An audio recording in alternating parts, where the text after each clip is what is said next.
Yo, what is going on, people? Welcome to Throwdown Your Questions, episode 239. I'm your host, Tony Polanco, and I'm joined by Emilio Lopez, Bloodstained. Chris Seeley, Hey, what's up, everyone? Carlos Romero, Yo, yo, yo. Brett Murdoch, Damien Behemoth. and Adam Vale. Shalom. All right, Brian's out there campaigning to be the new Prime Minister of England, so he can join us tonight. He's trying to fix They Brexit. sorely need one. Yeah, right. Oh, yeah. Shit is crazy over there, man. You know, having some interesting conversations before the show that we can't talk about on air. Man, behind the scenes. Anyway, because I still need to do some stuff. Manny, tell us about Contra Hardcore, or I keep calling it Hardcore Road Core. Contra Road Corpse? Yeah. Oh no, the actually specifically, what was the reception been like to it? Because it's from what I've seen, it's been mixed. Yeah, it's a sort of mixed situation with it. I mean, obviously, whenever it's just like anything. Anything you come out with new is going to reach some sort of people are not going to be as receptive to it. Then also Konami's reputation and all this other stuff. So.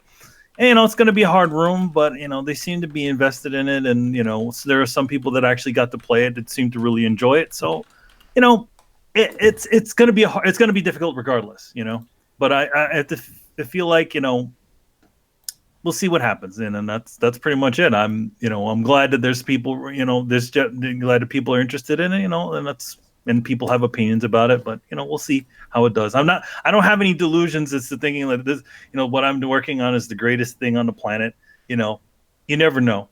You always put something out there, the idea of saying, hey, let's see if we can do this sort of stuff. And if it does, it does. And if it doesn't, it doesn't. It's just that's kind of the way it is. I mean, you don't know what people are going to go with, but yeah. That's what. Yeah. Pretty interesting, man. So, when is that coming again? That is coming on in September. I think the 24th. It's so stupid, right? Yeah, don't put it in November though, man. Fuck. They're not. I mean, here's the thing. Like, the game is not a $60 title, so it's going to be. They're not looking to compete with many of the big dogs. So they're going in September. I think September 24th. Let me go check that on that because I am not. Yeah, don't worry. You're not responsible for that anyway, man. Yeah. If I had a marketing guy with me, he'd be like, yeah. So Oh man, I don't have any one of those guys with me right now. So cool. All right, man. I'm good to go. So let's go to the first question from a returning questioner. I guess we could call him that. Mr. Ronan is back, people. Wait, what? Where has this dude been, man? I don't know. Roman. Yeah, he's roaming. He's been roaming. Yeah, right? That's what Ronins do, right? They roam. All right, so his first question is, have you guys watched the NoClip documentary about the final days of Telltale Games? If so, what are your thoughts, and or do you like their format? Manny, I'm throwing this to you because you've actually seen this. Yeah, I actually watched it a while ago. It's actually a really good format, and I liked that they gave a more down-to-earth story of it, rather than just kind of looking for the sensationalism of it. Obviously, there's they talked about how like it was actually really difficult to get people to even talk about Telltale Games because they were so afraid of saying anything bad. Some of them currently work at some other companies, and some of them actually are still looking for work. And they talked about the interesting thing about it is that it's from maybe four different people from the company, but four different sections of the company. One was like a writer, one was like a developer, one was a person who worked as a story guy, but also was the assistant of one of the main guys at Telltale. So they all had somewhat different, like the same stories, but slightly different because of just the way they saw it, So it was actually I thought it was good. I mean, and I also like that they were like the person who was in charge of it was like talking about like, hey, maybe then this means there needs to be more what do they call it, unions in the game industry. And one of the guys like, listen, I don't want this to turn into like, this is, unions for the game industry sort of thing. This is really just about our story and about our thing. And he says, in the end, a union's not going to help you exactly, keep your job if the company goes out of business, Yeah. So, I think I think that was I just thought it was a really good format, and I thought it was they've done really great documentaries on that channel before. So, and as I remember, I think that guy's a former journalist for I can't remember what site he was from, but yeah. Cool. Did anybody else get to see this thing? No. Yeah. No, All right. Yeah, it's like maybe a few months old, I want to say. Yeah, it was probably around the time when Telltale went down, right? No, it was actually months after. Oh, yeah. Yeah, it was like maybe a month or two ago that that documentary was made. But I just thought it was interesting how like they couldn't really get anybody. They only could get like out of over 100 and something employees, only four or five employees chose to talk to us about this. Damn. Yeah. That's crazy. All right. Moving on to the next question. This one's kind of interesting. You work for a game studio. They've lost their minds and given you the power to sign off on any swag, no questions asked, that's handed out at E3. What studio, what game, and what are you giving to the attendees? Doesn't have to be a new game. Really, what would you want to hand out, as far as marketing? Kind of a weird question. So if you're a game company, what kind of shit would you hand out at E3 to attendees? And it could be whatever you want. I don't know. I mean, because like there's the reality of things which I know companies would never give like Bethesda would never give away a Master Chief helmet. Yeah, but he says that no holds barred. Not Master Chief, but Doom Guy helmet. Yeah. Well, he says just make it 343 gives the Master Chief helmet. Yeah, right. I would say a signed copy of the game by the whole team. Well, but he's saying swag. Like that's just swag. This is like for everybody. This is like equivalent to like, hey, you walk over to Nintendo's booth and they give you a fucking Mario statue. You know what I mean? It's like a poster of the game with everybody signed, and that way you could frame it or something like that. Yeah, I got a cheap one. How about CD Projekt Red gives away a statue to everybody? There you go. Yeah, as opposed to giving it to just the game journalists. Yeah, everybody gets it. Yeah. They were giving away, as far as I remember, CD Projekt Red was giving away like cheesy looking visors, ugly yellow visors. They were giving away. Go ahead. Ubisoft giving away those Division watches. Oh shit! Yeah, that was big. That was big. I want one of those book bags, man. The Division book bags. Yeah, that's what I want. I think they were selling a lot of. I mean, like Ubisoft was the only one there that actually had like a real functioning like store, and they had a long line every day at it. So, let's see. I mean, I would say, yeah, like, what if every single person just got in a full on amiibo set for Smash Bros. Oh shit, that'd be crazy. When they come over to Nintendo booth, they could never do it. People will probably be pissed off at the end. But yeah. All right, what about the rest of you guys? I want Sony or Microsoft to hand out condoms that say "Enjoy your gaming time." Oh shit, Brett, you sound a little low, by the way, dude. That better? Yes, much better. The product will sign return. Oh man. Yeah, gaming condoms. Well, yeah. Not even gaming condoms. Not specifically gaming condoms, just condoms because you enjoy your gaming time. Oh, man. All right, anybody else? We don't really have good imaginations here on Throwdown, by the way. That poster. That's my answer. Yeah, he's like, like, he's got a poster, whatever, Well, I mean, that's kind of like somewhat what they give, like a giveaway, like give you an idea of some of the things that they give away this year. CD Projekt Red gave away, visors that were, ugly looking visors when you watch somebody play through Cyberpunk. Any of the Ubisoft games, they gave you.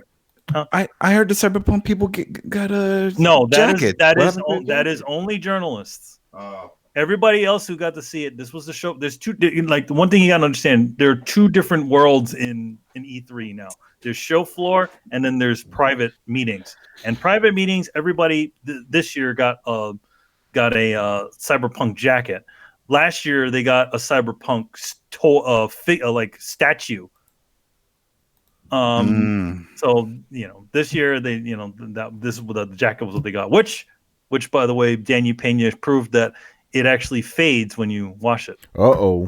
Yeah, he was a little mad about that one, that he washed the jacket in it. But yeah, some of the things they give away, like keychains, T-shirts. A lot of places giving away T-shirts, pins. You get pins from certain places. So yeah, like the swag. But a lot of the way the swag works is they don't just give it to you. You kind of have to do something to get it. So I got a shirt from what was it? A shirt with all the Sega consoles on it. And that one I had to play I played the Genesis collection. If you watch this trailer for the Persona DS game, you get a little pin like this. So they all had different. That's the way the swag back worked. up on the screen again. It got blurry. All right, see that? Very nice. So yeah, that's the way those sorts of things go. So like, if the crazy version would be like if CD Projekt Red gave every single person who came into E3 that cyberpunk statue that they gave everybody yet last year. They gave the journalists last year. So interesting. What if I would like Ubisoft to give away the Assassin's Creed cloak from like the Ezio cloak when he's an assassin? Oh, that would be cool. They were giving away like if you did a photo op with them, they were giving away specific things. For one was for Watch Dogs and one was for something else. So there was just whatever their things. And then to be honest, Ubisoft is kind of selling the Assassin's Creed cloaks on their website too. Like you could have bought like a Assassin's Creed like hoodie. Yeah, they sell all kinds of things on their website. In fact, I bought the Desmond hoodie from the last one he was in, the black one with the red interior in it. Yeah. All right, let's move on. Mr. Damien. Oh, right. What's up, Damien? So his first question is, what does the panel think of Destiny going free to play, but you still have to buy? You still have to pay for the expansions. I mean, that sounds like free to play to me. Yeah, that's reasonable because it's doesn't hinder the game in any way. You can still play the entire game and have fun and move on. You don't have to buy all that other stuff. But how do you play the expansion if you don't buy it though? No, the regular game. You don't need the expansions. I'm just saying Destiny to the game. Yeah, but he's asking, what do you make of the fact that the game is free to play, but the expansions you still have to pay for? That's how most of those things work. If you want to continue playing, you buy like DLC or other goodies that they offer. So I don't see anything wrong with that. I don't see anything wrong with it, but I do see the problem with people who actually paid for Destiny 2 and, all of a sudden it being free now. It's one thing getting a game on a like, what do they call it? On a sale, like, hey, it's, $9 today. It's a total other thing if it's just totally free and then you already paid the game. So it's like they already got all their money from that game and now it's all free. I could see people who actually invested in the Destiny 2 being kind of pissed off about that one. Yeah. Like, especially after they spent all that money and shit on it. Well, yeah, you spent $60 or you bought the super special edition and you're like, no, it's free now. Yeah, they did that last time. Like, you spent $60. Okay, cool. You go away for a while. You want to come back in? Cool. It's going to be another $90 to get in. Like, what? Mm-hmm. Walk away, come back. It's another $60. Like, I did the math. It was like $270. Yeah. To play through all the way through Destiny and its expansions. Mm-hmm. It's fucking stupid. That is some greedy fucking shit right there. Like, it's kind of free to play, but also it's not, because the point of the game is to play online with other people, and everybody's playing the expansion. So they're intentionally dangling the entirety of the rest of the player base like just out of reach for you. Like, yeah, I guess you and a friend can, but there's a similar thing with, wasn't it WoW, I think, was free to play, like at least the original game. Into level 20, and they called it a trial. Yeah. But everyone was playing all the expansions, so it's like, it kind of pretty much forces you to buy the rest of the games. Yeah, but at least they had the decency to call it a trial. And that's kind of making my point for me, actually. I don't know that I don't know that Destiny is so much free to play As in the thing that it is, we would all look back on it and be like, oh, so they're giving you a free trial so that you buy the expansions. Yeah, pretty all much. Notecoolers would call it a trial. Yeah, but I think definitely it does. I mean, definitely it does. It is sounding like a trial, but I guess maybe the reason why they're not using the word trial in it is because you can actually complete, bare bones Destiny and get the platinum trophy or whatever thing on it from all the way beginning to end without having to do any of the online stuff, right? They're saying free to play because it sounds better. They're spinning it in a way that makes it sound like they're not greedy. I also think that at the same time they're trying to bump their player base, right? Because it's like everybody's fucking thrown Destiny to the wayside at this point in time. They're essentially doing like an Apex Legends where it's like, hey, it's free, doesn't matter, you can just jump right in. It doesn't, yeah, but any other time they would be saying Destiny base game free with the purchase of expansion. Mm-hmm. Like they wouldn't be using the words free to play. Mm-hmm. And I think they're just being,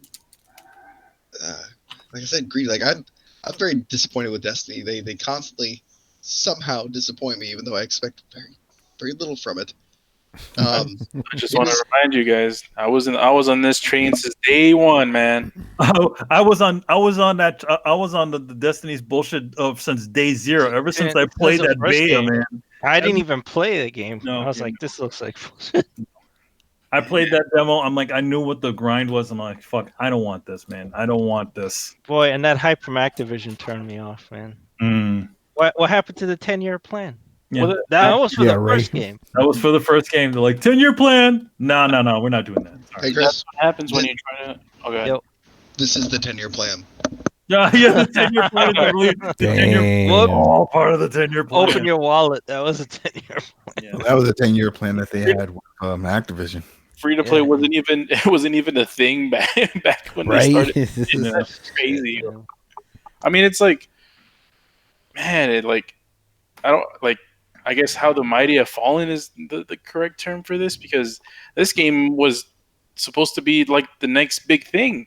This was a $500 million game, or however much that budget was, and it's like their biggest mistake was trying to make a game that had the rope-a-dope, where it's like what's the best way to get people addicted into a mechanic, into a gameplay that and they failed.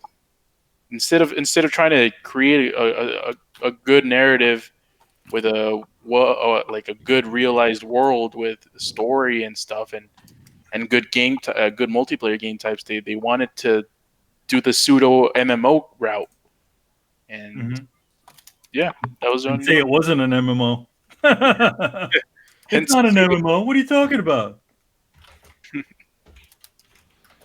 Yeah, and it's funny. And it's funny how Anthem tried to jump on a Destiny train after Destiny's train had already went by. Left the station, man. Yeah, Glorious War says Destiny 1 and 2 are still massive. I mean, they're big titles still, but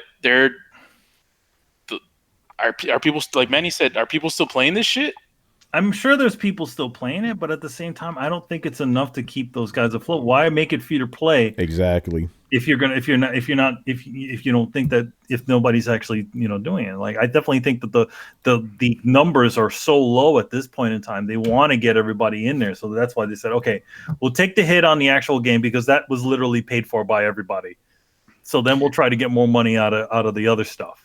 Well, that's it. It's a lure. It's like they'll go in there, they'll play, and just like Brett said, the other people playing the expansions and stuff, and then like, hey, you want to come play? And it's like, oh, and then they'll shell out the money. Mm-hmm. Yeah. So it's a. Oh, go ahead. No, I was just saying, Destiny. It's fucking. Yeah, I mean, it's just sad to me the kind of like. And I felt this when I first playing, and I'm like, these are the guys that created Halo, and this is what they came out with. Mm-hmm. Seriously, It's crazy because remember when it initially came out, it was like the biggest game for like a year straight. Like everybody kept playing it, kept making money, and Destiny 2 came out and just kind of killed the momentum. I think because and then the other thing is that it wasn't even like. it wasn't even like an add-on or anything to it. They literally just stripped you of everything you had in Destiny 2 and then just started it over again. Well, there's two words that attribute it mostly to the death of Destiny, or the non-conquering part of Destiny, and that's Overwatch and Fortnite. Those two games cut the momentum a ton for that game, because that like you guys mentioned, Destiny was king for over a year. Yeah, and then it just lost its steam. And I mean, I think for like things like Overwatch is like most of they're constantly like, you know, cycling in new costumes and things, adjustments and things to the characters. And, you know, I think that keeps things sort of fresh. It's like, hey, you know, if you know, everybody, I don't know how many costumes there are for those main characters, but there's so many now. And they always keep rolling out new things to go in there to keep things interesting. Then they'll throw a new character in, you know, stuff like that. Destiny, you're kind of stuck in it. There's no, like, the lore of the thing kind of went to the wayside, so there's no deeper reason to explore the broken landscape. It's just like, okay, it's just the space to blow things up rather than having any sort of real storytelling. Maybe it did, but after the it had storytelling if you went to the website. Yeah, that's like including a text file with one of your games. Yeah. All right, man. Let's move on. Remember, Quake was like that, right? Yeah, there's just a text file in there. Real quick, go ahead. Objection. I was looking at the Twitch most like views right now, and the top game is Streets of Rage, and I'm like, what the hell is going on? Streets of Rage. But most of them are coming from one channel, so I was like, oh, okay, never mind. Is it just Streets of Rage the regular version, or is it just Streets of Rage the new one? The new one hasn't come out yet, so it can't. Well, no, I mean, it could be a stream for that game. No, it looks like it's the old version. Yeah, it's got to be the old. It might be the guys doing some sort of crazy speed run nobody has ever seen before. Well, they're doing the speed. There was a games done fast thing, aren't they? Yeah, it's for charity. There's something going on. Yeah. Oh, okay, so that's probably why. Okay, that makes sense. Yeah, that's going on right now. Yeah, and it was like people get to also, if they pay a little more, whatever, get to select the title that they speed run and they play and stuff. And a lot of people like those type of beat 'em ups. I finished Final Fight recently. Speaking of that, that's what I forgot to tell you last week. You never. What do you mean finish? No, man, those coin muncher type games. No, man, I beat the shit out of the game back when I was a kid. I was never a kid. I was just straight to this point. You just came out like that. I picked up the Capcom collection and I picked that up and I started playing it. Boom, boom, boom, boom. But then, like, I don't know, under an hour, went through and I beat it. That was fun. It was fun. It's a great game.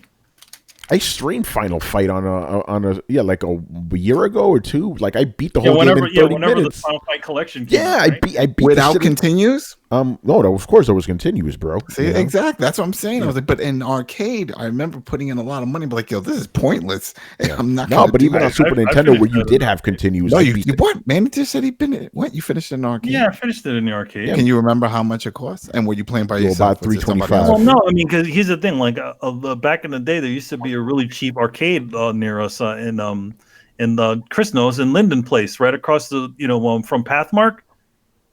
What, Peter Pan? Yeah. Well, no, it wasn't Peter Pan. Peter Pan's in Bayside. Bay Parish. Yeah. This was the bit that it was like a big arcade that was on the other side of the highway from Linden Place, where there used to be there used to be an arcade next to the Pathmark, but on the other side there was another one there. That's where I beat it. I know what you're talking about. Yeah, that's where I beat it because that arcade, unlike the other arcade across the street, had all their games for 25 cents. So what was this one for? 10 cents or something? No, it was 25. Like, okay, so that's not cheap then. That's normal price. No, that's normal, but everything started going up to 50 cents and more. Shit, I remember. Do you remember when Broadway and Barcode, they were like, no, you don't even take quarters. You had to get a card. And I'm like, how much is it? It was like $1.25, $1.50 to play a game. Damn. All right, let's move on. With the release of next-gen consoles next year, do you think Sony can again miss E3? As it's still the single biggest gaming conference out there. So yeah, I think Sony will be back next year. I think they'll be. I think just too. I think they will. Just because Microsoft's gonna. Here's the thing. Again, I still predict that Sony and Microsoft are going to reveal both of their consoles before E3, during the beginning part of the year. Pretty much what they did at the beginning of this gen. I think that's going to happen again, but Sony does not want to be, letting Microsoft get all the spotlight on a year where they have a bunch of new games. So they're going to be there too. I guarantee you that. But don't expect the actual console reveals for either of them to be at E3. They're going to be at their own separate events, just like last time, But it's interesting about Sony because now they could potentially show it off during PSX if they decide to bring that back, Yeah. So if they decide to do that. Yeah, I don't one last year, right? No, there wasn't one last year. Yeah, they could do that. Yeah, they could do that. But yeah, this will be interesting. But I guarantee you will not see these consoles debuted at E3. You're gonna have the games debuted at E3. But not the actual consoles. Maybe a little bit more detail as to some of the way the things are going to work this time around. Yeah, exactly. But, I think it's going to be like that. They're just going to pick a day and they're just going to just have a big old show on the next generation of consoles. Yep, pretty much. Yeah. Again, it worked last generation. Actually, this generation, it'll work next generation. Have we gotten this is a slight side note. Have we gotten a release date on Last of Us 2? No, right? No, absolutely none. There was only a rumor. It's coming. Leak or something. February. By a Walmart or Target. That's right. Yeah. As per usual. Yeah. So it's a retailer leak, but I don't know. It's not official. Yeah. We don't want to count on that. The interesting thing is, if they do announce the console and then the E3, the following E3 is going to be the games. Like, I just wonder what games they're going to show, because it's like what's it called? Death Stranding comes out this year. Ghost of Tsushima comes out early next year. The alleged release date of Last of Us 2 is early next year. So it's like, what do they have in store? That's the most interesting thing for me, because who's going to reveal their price and when? Yeah, because I don't think they're going to review the price at either of their conferences, just like last time. I think at E3 you'll get the prices. Ooh, that's going to be insane. Yo, by the way, if anybody want to start a bet, let me know. What are we betting? We bet money.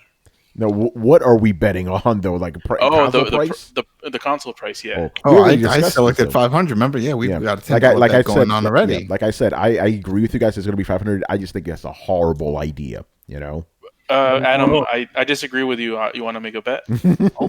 So I got two bets going on. So what's your bet? What's your amount? $4.99. Adam. $4.99. Well, I said 500. $4.99. Yeah. Carlos just wants to make a bet. I bet 501. 501. Price is right. It's definitely gonna. I think it's definitely gonna be 500 across the board. It just Who's makes gonna bet $1? You said $1. I'll bet $1. Yeah, I think no whammy. It's got to be. It's got to be. The way they're hyping it up. We already had the mid-gen consoles, but they're swearing by this one that it's going to have feature for 4K. It's going to have the SSD, 8K. There you go, 8K. It's going to have the SSD. It's going to have all this stuff on it. So I mean, they're already. The fact that they're telling us all the hardware facts already, just prepping us, saying, "Hey, get ready. This is going to be quality. It's going to be quality. It's going to cost money." The fact that the Xbox One X was $500 and this is even way more advanced. Exactly. It's the Xbox One X, but better. Yeah. Because then now it could be an easier pill to swallow. Because then I could say, hey, and for the price of the X, you're getting the new one. Yeah, Brett, what were you saying, man? Honestly, I've heard rumors. Sound low again, bro. That better? There we go. Yeah, I've heard rumors. I've heard rumors of 6 to 8 actually, and weirdly enough, Michael Pachter said that shit. By the way, Michael Pachter said $800. So go ahead, Brett. Weirdly enough, I have not seen as much backlash from the community as you would think. Like, you'd think somebody said $800 and people start breaking pitchforks and torches. Not all of them from the threads and the forums that I've seen. I'm going to be honest with you, Brett. It's because nobody believes Michael Pachter. I wonder if it's just because tablets and cell phones have gone up so much. We're getting used to the idea. I don't think so. Let me just quash this right now. Let me just smash this right now. Let me just drop the mic right now. Dropping mics. When Michael Pachter talked with Jeff Keighley and Jeff Keighley said, "Do you have any announcements or predictions or whatever the hell he does?" And he's like, "Yeah, the PS5, $800." So he said that, and then after that he kind of said he was clearly joking about that. He said it would never be that price, but some people took that and ran away with it, and some people watched the video and noticed that he was just joking. So Okay. so that's why there's not that big of a backlash. Yeah, it all came from Yeah. him. Yeah. Okay. I was like, damn, you people seem like you should be much more mad. But I could see 600. He did say he doesn't see Brett, this you want to being bet? 400. He did say he doesn't see this being 400 because of the specs. Yeah, actually, he did say 400 initially before they announced the specs. Yeah, man, This is why. Listen, Michael Packard, man. See, here's the problem I have with that. Yeah. Like it, and I'm trying to figure out. Maybe it's just that I'm getting in my 30s and I'm like making more money or spending it more wisely. But I'm like, $400 for a console sounds almost cheap now. When you consider inflation, when you consider the price of all the other fancy electronics in your house, $400 sounds fucking. I mean, we're talking $100 more than a Switch. Really? But it's not us. Yeah, it's not us though. It's just the casual consumer who's trying to get it for their kids that don't follow the shit. And they're gonna be like, I just want to shut this kid up. What's the cheapest out there? Well, the Again, Switch, that's cheap. and they can take it with them to grandma's, and that's it. They're just gonna go that route. Yeah, they're not gonna give a shit. They're not trying to compete with a Switch. They're trying to compete with being cheaper than an iPad. Yeah, all of this is like under 400. an iPad. The iPad's 400, I think, the lowest one. Yeah. But so you said how much, Brett? I said 400 is starting to sound cheap. Oh, it's way cheap for what the specs that they're giving this thing. Yeah. 400 is way below. They'll sell it for at a custom SSD alone would be like Well, well over $400. So Yeah, I'm not even talking about the specs. I'm just talking about the idea of the next PlayStation. If you told me the next PlayStation was going to be $400, even not knowing the specs, I'd be like, it's either they're going real low and not going to improve much, or you're fucking lying to me. Like I honestly feel like 500 is the low end of the reasonable spectrum here. Well, and the reason why they sold the PlayStation 4 at 400 is because they did go cheap on the parts. Yeah, like there's some parts that they did in there, like the RAM was pretty expensive at the time, but they still went with the Jaguar stuff. So, Jaguar. I mean, do we all really think that 500 is an expensive price for a console? It is for the average consumer. They're gonna be like 500. Yeah, that's something. It's for the average, but I don't think this for is us be it's for not. the average. But for the average, yeah, it is. See, that's what I'm saying. Like, for the elites. Why do you think that's a lot for the average consumer? Because I'm looking at history. Look at history. well, yeah, you're looking Every console that's cost $500 is always bombed, dude. That's why. Yeah, I mean, what do it like? Is the Xbox currently doing Xbox? Of course not. Yeah. One X doing gangbusters right now? No, it's not. But it's because it's the Xbox One. And the price is both of them. Yeah, I definitely think the price. I think the price is the clincher. If they were able to provide that same sort of experience, the same sort of thing for the close to or low, close to what the original one was, or lower, and then lower the S1 model down, I think it'd be a lot better. But you already can. The regular Xbox, the cheaper one, gives you pretty much the same experience because they're not different generation systems. They're just an upgraded, boosted system. Ideally, and this probably isn't going to happen, but ideally between generations of games, you should not have only graphical advancement, but advancement in gameplay mechanics that you can't replicate on an inferior system. Can I ask? Okay, so let me just drop the mic again. Man. How man, you dropping mic, man. You got Yo, man, mic? mics are fucking expensive. Yeah, You man, must you got money. You know how much I pay for my Yeti? I'm not the average consumer. What can I say? Oh, No, man, that's not a mic drop. That's a money drop. That's making it rain. that's a cock drop. Look how big my shit is. Man. So I have a question, mainly to Manny and Tony. Oh. Let's say we're the poorest folks in here. That's why. Yeah, because we're the fucking artists. Hey, I don't know what I do. Yeah. Yo, man, you make more money. You make more money, man. Give us me and Manny need money. Anyway, go ahead. Yeah, I'm still fucking artist. Fuck you. Let's say. What do you mean? You're the one that just bought a Beamer last week and a house. What the fuck? I'm always talking this shit. Wait, go ahead. Right. Go ahead. Never mind. So let's say the price is switched for the PlayStation 4 and the Xbox One when they launched in 2013. Let's say the PS4 was $500, the way it is, just the way it is, and the Xbox One dropped at $400, the way it is, with the Kinect, with all the bullshit game, video, TV, sports, and all that bullshit, and all the shitty launch titles and stuff. What console would you guys have bought? Oh, you know me, bro. I would have bought the PlayStation, but the Xbox. Yeah, but the Xbox would have sold better. Easily would have sold better. I would have thought the Xbox would have sold better because No. I'm asking what you would buy. I would buy PlayStation, of course. PlayStation is a better platform. I'm just saying. Yeah, but a lot of people believe that. A lot of people trust the PlayStation brand more than they do the Xbox brand. Yeah, but that's not the average consumer. We're talking about guys like us. But the average consumer, like, PlayStation has sold more consoles in its lifespan than any other console. That didn't really help the PlayStation 3, now did it?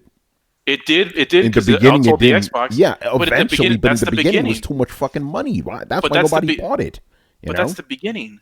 Yeah, like no. It was the beginning, beginning, and it was a lot of money. If the But PlayStation 5, if the PlayStation 3 came out at $400, they would have done a lot better from the get up. I'm telling you. Hold on, okay, but Tony, you're talking. How long ago was that?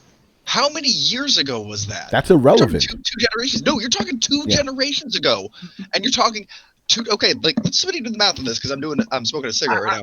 How long ago is when Tony was talking? We're talking about the launch from 2 generations ago. 2006. 2006, yeah. 2006. So about 15 years. And how much was it launching at that made everybody upset, Tony? $500 and $600. $500 and $600. Okay, so people had a problem with that same price point, and you don't think that 15 years later that inflation has maybe caught up to that a little bit? No, it has, but the average consumer doesn't think about that. People flipped out. They do. No, they don't. They're fucking idiots. The average consumer's an idiot, dude. The average consumer doesn't value the dollar the same way they did in 1998. I disagree with that. Dude, You see a lot of people with the cell phones doing payment plans. They're not buying it outright. Yeah, nobody's the average buying. consumer is younger than us. They cannot value money the way that it was valued in 1998 because they were barely. The average consumer's older than us. What are you talking about? Well, I mean, just in terms of inflation, Brett is kind of right. No, Brett is the thing. Brett You is don't think 100% right, but the average consumer doesn't care about that. That's what I'm trying to tell you. Yeah, Yes, exactly. they do. That's why No, they they can sell don't. They're $1,000 idiots. smartphones, Tony. Yeah. Who is buying the $1,000? thousand? No one's buying that shit. Nobody's buying. Everybody who buys Apple That's shit. why. That's why That's why- Apple is not even doing so well right now because of that shit. Because the thing is, like, even somebody said it, where it's like nowadays people aren't even really buying their cell phones anymore. They're buying payment plans. So most people are not. They're not just dropping $1,000 on something Exactly right away. So this is what we're saying is, like, always price point wins. Look at what was going on in the past. The Wii U, the cheapest console. The Wii, the cheapest console in the market was the top selling console, but above the Xbox and the PlayStation. What are we saying? The thing is, it's always price that does it. No, the By Wii the U way, was Manny, cheaper than the PS4. The Switch The is Wii not U selling the with the PlayStation 4 and 250. Xbox because it's The Wii U was cheaper. $250. The Wii, People did not care. They just went with what was cheaper. And the thing is, and you want to know why with the Wii U, why the Wii U didn't work? It's because of brand confusion. Yes. Nobody knew what the fuck it was, when it was originally out. But when the PS3 launched, it didn't have any problems, right? Or when the Xbox One launched, it didn't have any problems. They all have problems. No, it has nothing to do. It has like nothing to do with if you're comparing a $200 difference, then I understand. I'm saying, but if it's a $100 difference, it's negligible. No, it's not. Not to the average consumer, bro. That's a lot of money for them. It's negligible, but yet, no, the last generation we're talking about was only $100 difference. Exactly. The only time where it's not negligible is when they're in level playing field, but they're never in level playing field. There's always so one of the consoles always has an issue, like when they launch. Xbox One obviously had an issue. It had a horrible launch. Everyone was trashing it. Even the fucking mainstream media was trashing it. And it launched with a freaking Kinect that nobody wanted. That was Ring of inflating Death the didn't price. stop the Xbox 360, did it? Because people were buying Xbox One, 360s. By the I way, think Chivo to that. I think Chivo to that. Tony, why do you think that Sony ended up catching up that generation? Oh, last generation when it lowered the price. That's No. when it caught up. Because it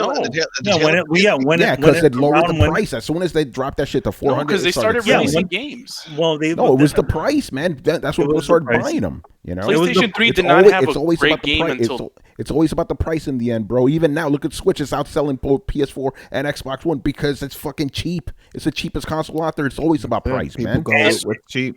The Switch has a great gimmick. Yeah, the Switch it isn't about being cheap and like. No, it is always about. It's always been about. You want to talk about You want to talk about handheld? You know, because the last handheld that Nintendo had, well, that was the cheapest thing on the market. And that thing went the minute they lowered the price on that over the Vita. That started killing 3DS. So why didn't the Xbox? Why didn't the Xbox 360 outsell the PS3 lifetime? Because that shit's always been a lower price point. Always. I think what happened with the 360 is that it kind of they couldn't keep the same momentum from the beginning as they did toward the end. Like in other words, price point is a king. Well, the thing is that also price point. By the end, they were both the same price. By the way. Yeah, in the end, they were both. But I was saying, like, I feel like once the ground was even when Sony decided to cut their price and change the the SKUs and stuff. I feel like that was more of a level playing field, and then they upped the ante by adding those games on there. I mean, price point definitely is one of those things, but also keeping that same momentum by keeping people coming in with the games. So like you have the cheapest thing on the market, but then you have to have the games to kind of keep it floating.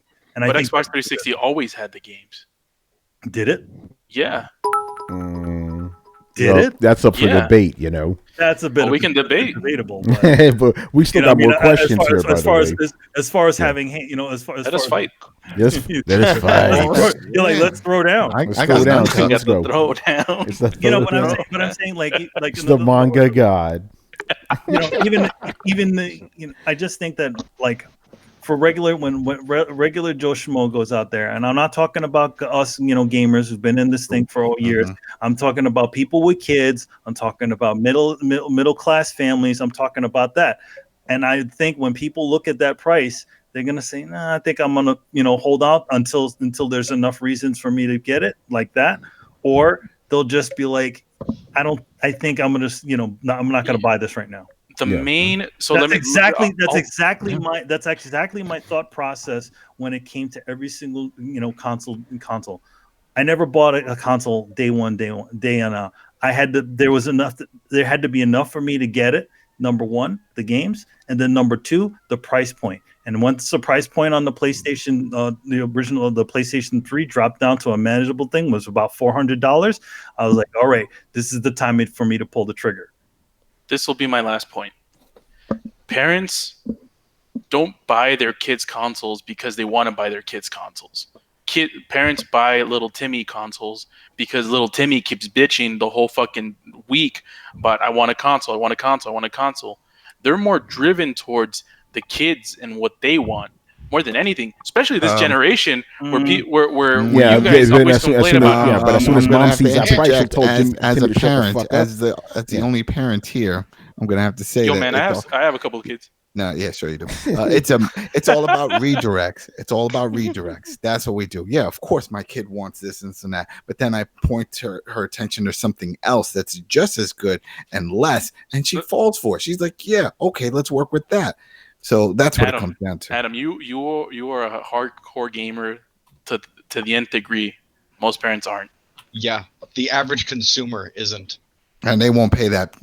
Yeah, they're not paying that kind of money. Okay, no, I said that in jest, but Tony, I feel like you're leaning on that argument, and it's kind of a no true Scotsman. Can you support your point without saying the average consumer, without speaking for the average consumer? But how come you can't leave the average consumer out of it, bro? Think about it. They're like what 80% of the people who actually buy consoles. Trying to tell you, they're the ones that buy all those mobile phones. First of all, I'm not taking them out of it. I'm saying you can't speak for them. You think that you know, but you can't speak without statistics. You show me statistics. Show me some fucking statistics then. Okay, how about a fucking Roomba? Come on, son. How about fucking Echo Dots? People walk around with $1,000 smartphones with $500 self-cleaning robot. Listen, we've already robot. established that you can't compare they do consoles to products phones. at You this can't price do that. point. No, I'm I'm not accepting that argument. No fucking way. I'm showing you there is a market for products at this price point, and you're saying that video games will never be consoles, not consoles. If they could do payment plans, if Microsoft can do what they were talking about, then they didn't bring up matter, this one, that they're going to start doing payment plan services if you buy it from their store direct and stuff. Oh, then that's they had whatever. If they had layaway, yes. Yeah, if they like a $1,500 Xbox for $800, they don't care. You know. Yeah. I'm telling you, they can push a high-end system for $600 today. I'm not saying 8, but I am saying 6. All right, so he stamped him in. He said 600. When your vacuum cleaner costs $500, I'm convinced that you'll spend $600 on the next gen system. Especially but you need a vacuum cleaner. You don't need a console. Yeah, we also don't need a $500 vacuum. But a console does so much more than you know. I hate to lean into what Microsoft about TV, but they were fucking right. It turned into the nexus of your entertainment system. It turns into the thing that most cord cutters are running their Hulu through, their Netflix through, their gaming through. You got to remember, we have so many more cord cutters these days. What are they running off a Roku stick? No, most of them are running off a console of some sort. And that is the nexus of their entertainment system. That is the hub of their entertainment system. That is the heart of everything. And they're going to spend the money on that unless they're doing a PC. And honestly, most of that crowd isn't doing a PC hooked up to a TV. And you got to think about the cord cutters. Yeah, no, I agree with that. But the cord cutters are probably watching Netflix through their TV. Because remember, TVs have these apps now. You don't need a console for that, you know? Yeah. Yeah, you don't need it. That's true. Okay, so I have to read what Glorious Word said because he gave us bits. So shout out to Glorious Word. Yeah, shout out to Glorious Word. He said PS4 outsold the Switch last year, so brand is more important. And then he wrote another thing. Then why did PS4 outsell the 3DS? The 3DS is $80. Because the PS4 is an actual console, not a fucking handheld. Yeah. Why did So the Vita failed because it was priced too high? No, Vita failed because Sony fucked up, and those the cards were priced too high. Yeah, that's right. Once they abandoned it, everybody else followed. Yeah, the cards were priced too high. Yeah, that's right. So what about the first one? PS4 outsold the Switch last year, so brand is more important. Oh, I don't agree with that. Then why did it outsell it? The PS4? Year? Oh, because it was momentum. Now the Switch has the momentum. That's why. I'm just seeing a lot of caveats thrown whenever things aren't going your way, and I'm just saying. A caveat? What the fuck are you talking about? Those goalposts move. These goalposts in one place. Yeah. Okay, well, you guys, my shit is always fixed. I don't know what you're talking about, Now, it's like the price matters now, but this time it's the momentum. No, this time yeah. Well, think about it. We're how many years into the shit? Like initially, of course, the price matters, but afterwards, when all the consoles are kind of the same, then, you can't really take that into account, you understand? The PS4 came out, what? 6 years ago. 2013. 6 years ago. The Switch came out like 2 years ago. Yeah. And it still outsold it last year. Yeah, well, that was because of momentum. And a way cheaper price. Yeah, but look at all this year. Has a PS4 won any month this year? It hasn't. It's been switched all the fucking way. And I think it's going to keep going. Last year was different. Yeah. That's what I'm saying. Well, it was different. Yeah, price didn't matter last year. Yeah. Well, no, because it wasn't because the fucking PS4 didn't launch last year. That's why. The Switch only appears cheaper when you actually buy everything you need to get it started. Yes. Then you're at PS4 prices now. But that's just another like we're just talking about. That sounds like a goalpost moving right there. Yeah. Let me flip the question around and ask you, Tony. How many years is it going to take before consoles are allowed to raise in price at launch? Well, you also got to ask that same question with actual games raising in price, dude. That's the same. Yeah, no one's doing. No, the games have done it through DLC and microtransactions. They've made their money. No, I mean, we pay more. We pay $90 for a full game now because we have to buy $30 season pass. The game price. I think you're onto something here because. Wait, Brett. I think you totally could do that. I mean, they could raise the price. They could be like, "Hey, we're throwing all this hardware at you. You have custom SSD, load times, and the microseconds, and all." They could throw all that shit at you and say, price, but then you have to go to Adam's point. We'll put it on layaway for you. You pay $99 a month or whatever, and then don't even think about the price. Just enjoy your games. That's it. Because they were doing rental systems. Because you got you got a second job thing. They will never propose. No, not a second job. You just do the layaway. That's it. Yeah, you do layaway. You can make those consoles whatever price you want. Now. Yeah, exactly. That's what I'm saying. It's like, hey, $20 a month or $10 a month. We'll work with you. Go down to the store, pick up the console. You have it. You plug it in. You're playing. Yeah, Microsoft has already done like that's what I'm saying, and it worked out. If you do like a 3-year subscription to Xbox Live, they give you like $200 off the system or $100 off the system or whatever. Oh, then then that shit could be $600. People will buy it. You know, that's how you get people to buy expensive consoles. You can't just ask them to put something like $600 for a console. Like straight up, here's $600 and whatever the fucking taxes. You can't get away with that. You know, but a layaway you get away with. That you could do. You know, I would agree with you, but again, $500 or $600 is not the same today as it was 15 years ago. Oh no, I agree. I completely agree with you. Exactly. I'm just saying Joe Blow is like $500. That's a lot of money to put down in one shot. I know that you say this, but the funny thing is, like, so you talk about the average consumer and their price limits. I work every day with people and negotiate price. You sell consoles? No, I sell tattoos. I sell consoles here. You know? I sell luxury goods directly to consumers, and if my prices I had an actual problem where I had kind of kept the same prices since the early to mid 2000s, and at this point I had to look around and look at how much everybody else was charging and how much I was making. Realize that I had been losing money. I had been getting paid less and less every year, and I had to adjust my prices. And I've had to deal with the customers. And honestly, I was just like you. I thought like, oh man, everybody's eyes are going to go wide. But nowadays, I say $500. People are like, okay. 15 years ago, I couldn't have gotten away with that shit. Well, I mean, I also think in your case, it's also a unique situation. Somebody's going to you specifically for a custom item. You know, when you go out and buying a PlayStation 4, you're not getting a custom thing. You're getting the same shit that everybody else is given. Yeah, Brett. Like if you were giving, Brett, I'm gonna say this: the shit you're providing is actually worth that money, so they understand that. Like they're going to you specifically because they know you're a bomb ass fucking artist, right? But I'm not even talking about me. I'm talking about in the industry. 15 years ago, you did not really call a tattoo above $300. Nobody came into a tattoo shop and spent more than $300. That was the kiss of death. If you said more than $300. People would immediately glaze over and walk out, exactly like you're talking about with the PlayStation. Now, 15 years later, I can say 500 without getting that reaction. Any shop in town can say 500 or 600 without that reaction. The average clients walking in are spending more money, and maybe that is just the tattoo industry, but I think some of it has to do with the fact that money isn't worth as much as it used to be. People aren't shocked by these high prices the way that you think they're going to be. Yeah, no, I don't disagree with you, obviously, but I think the tattoo thing and gaming consoles are two totally different animals. I see what you're saying, and I don't disagree with it, but again, and I've said this before, it's weird how like gamers have that attitude still about consoles when they shouldn't. It's like, yo, bro, if you want to really boost that, or average consumer gamers, I should say, but it's like, actually, no, average consumers, stick with that. For some reason, and I think because they're like gaming console, it's a toy, so they're not really willing to spend that kind of money, even though it is worth it. I think that's something, Carlos, here's your favorite word, caveat, you got to throw in there. Like, they see it as a fucking toy still, which is weird. I also look at this one. Look at this one. When they were talking about the prices of what the consoles were going to be, you know, during PlayStation. I mean, maybe what year was it? It was during maybe PlayStation 3 time, or was it PlayStation 4, which, you know, the transitions phase, and they were talking about possible prices between the consoles. And the minute that everybody started suggesting the idea of $600, right, for a console, everybody was losing their shit over that thing. And this was before any of the consoles had even been, you know, the price point had even been announced. And it's like, guys, you realize that at the time that phones cost more than that, or, you know, this is equivalent to the amount of a phone at the time.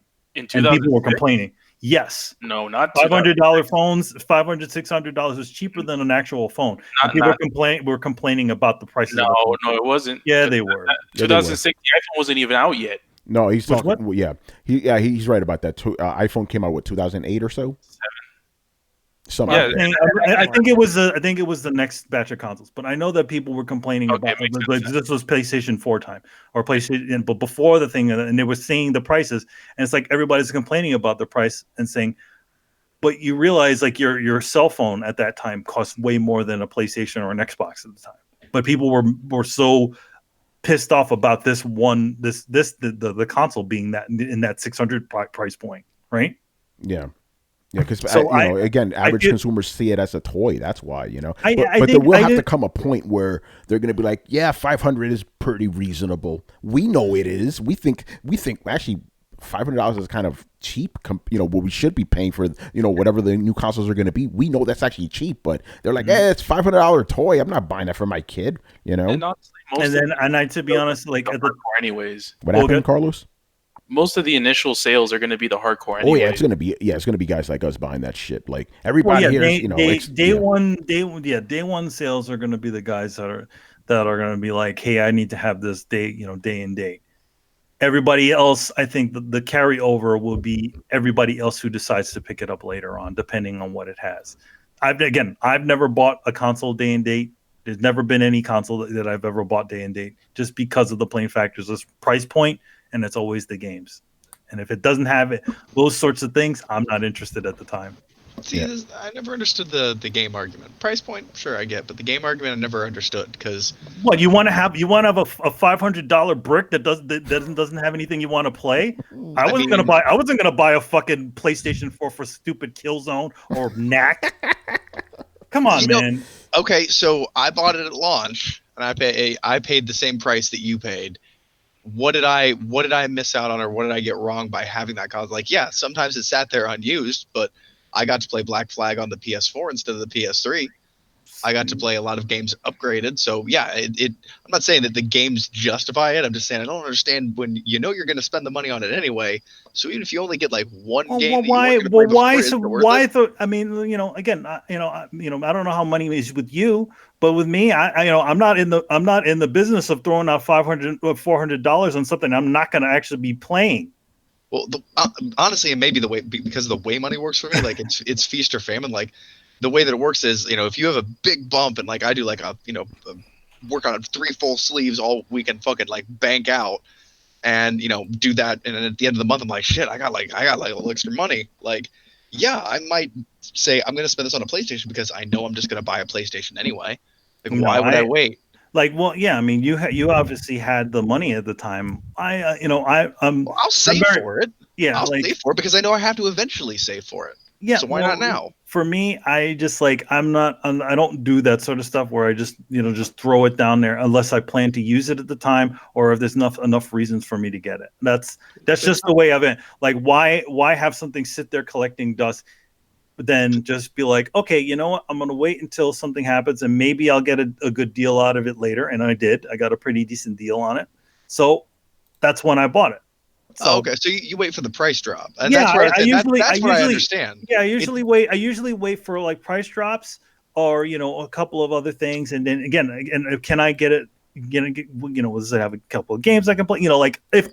It has to justify itself to me. And this may not be for everybody, but it has to justify itself why it's sitting in my house, other than the fact of just collecting dust. If I'm just going to buy it, if I'm not interested in any of the things that it's got to offer, it's not really worth me buying at that point in time. Well, I don't want, again, I'm not going to buy it for Knack and all those other pieces of junk that were at the time. But later on, I did. Do you wait to buy a power drill until you need to use a power drill? Yeah. Okay. Weird. No, well, I mean, it's like, okay, I'm going to need, I got a project coming up. I'm going to need a power drill. All right, I'll buy a power drill, and then I'll have it for later, I'm not going to, I'm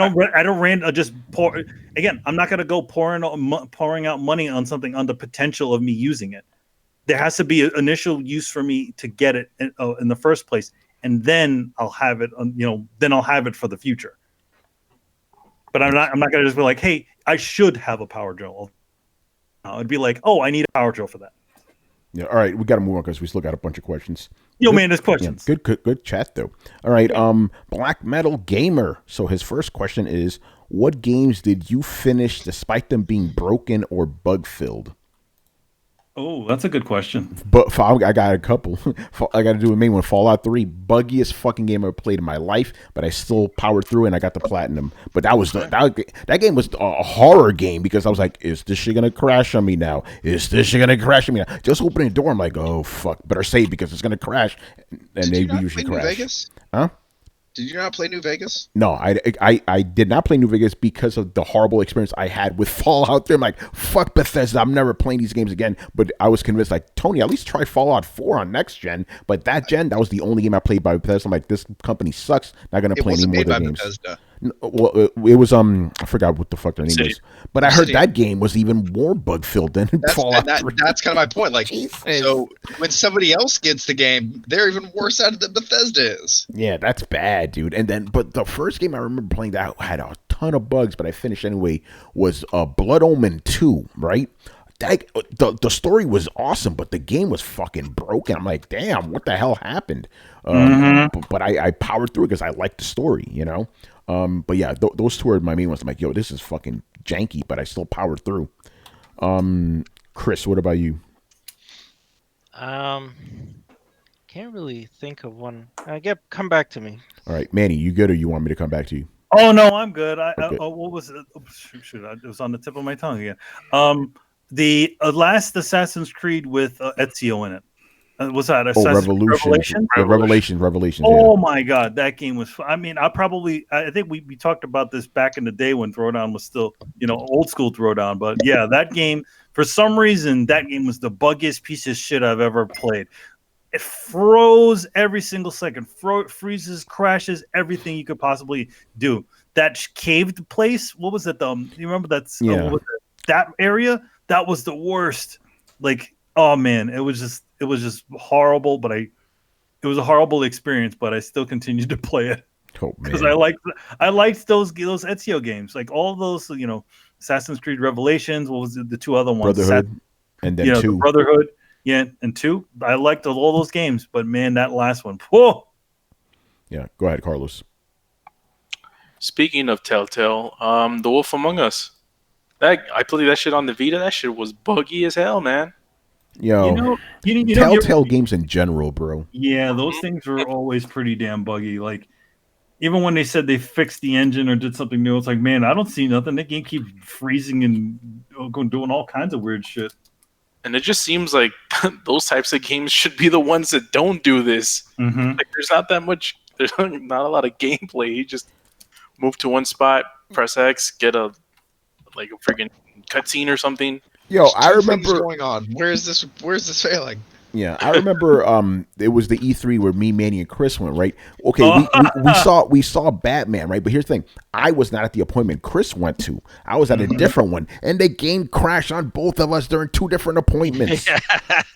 I think the one that me and Chris went to, like twice and like 3 times it crashed. Yeah, that thing took forever. Yeah, we had to watch it from the beginning. I think it was only a 30-minute presentation. It turned to almost be an hour because they couldn't get through the whole fucking demo.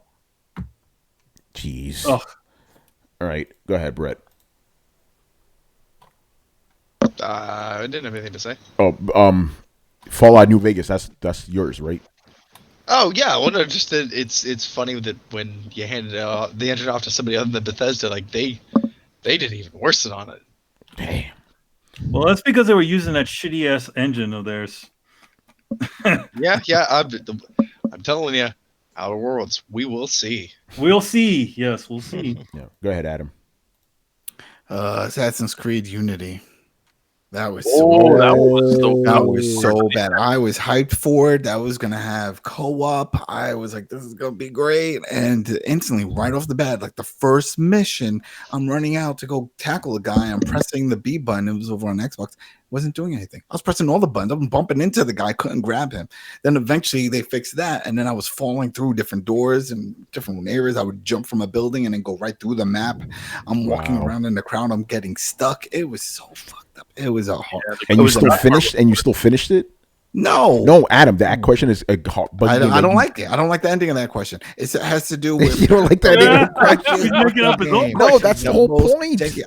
Then I'll lie and I'll just say I did. But I have to add that was the worst fucking game I've ever played. Wow. In the current generation, that was so bad. It was so bad you didn't play it all the way through. I couldn't. Yeah. All right. That was a cross-gen. It wouldn't work. It wouldn't work. All right, Chris, you got one now?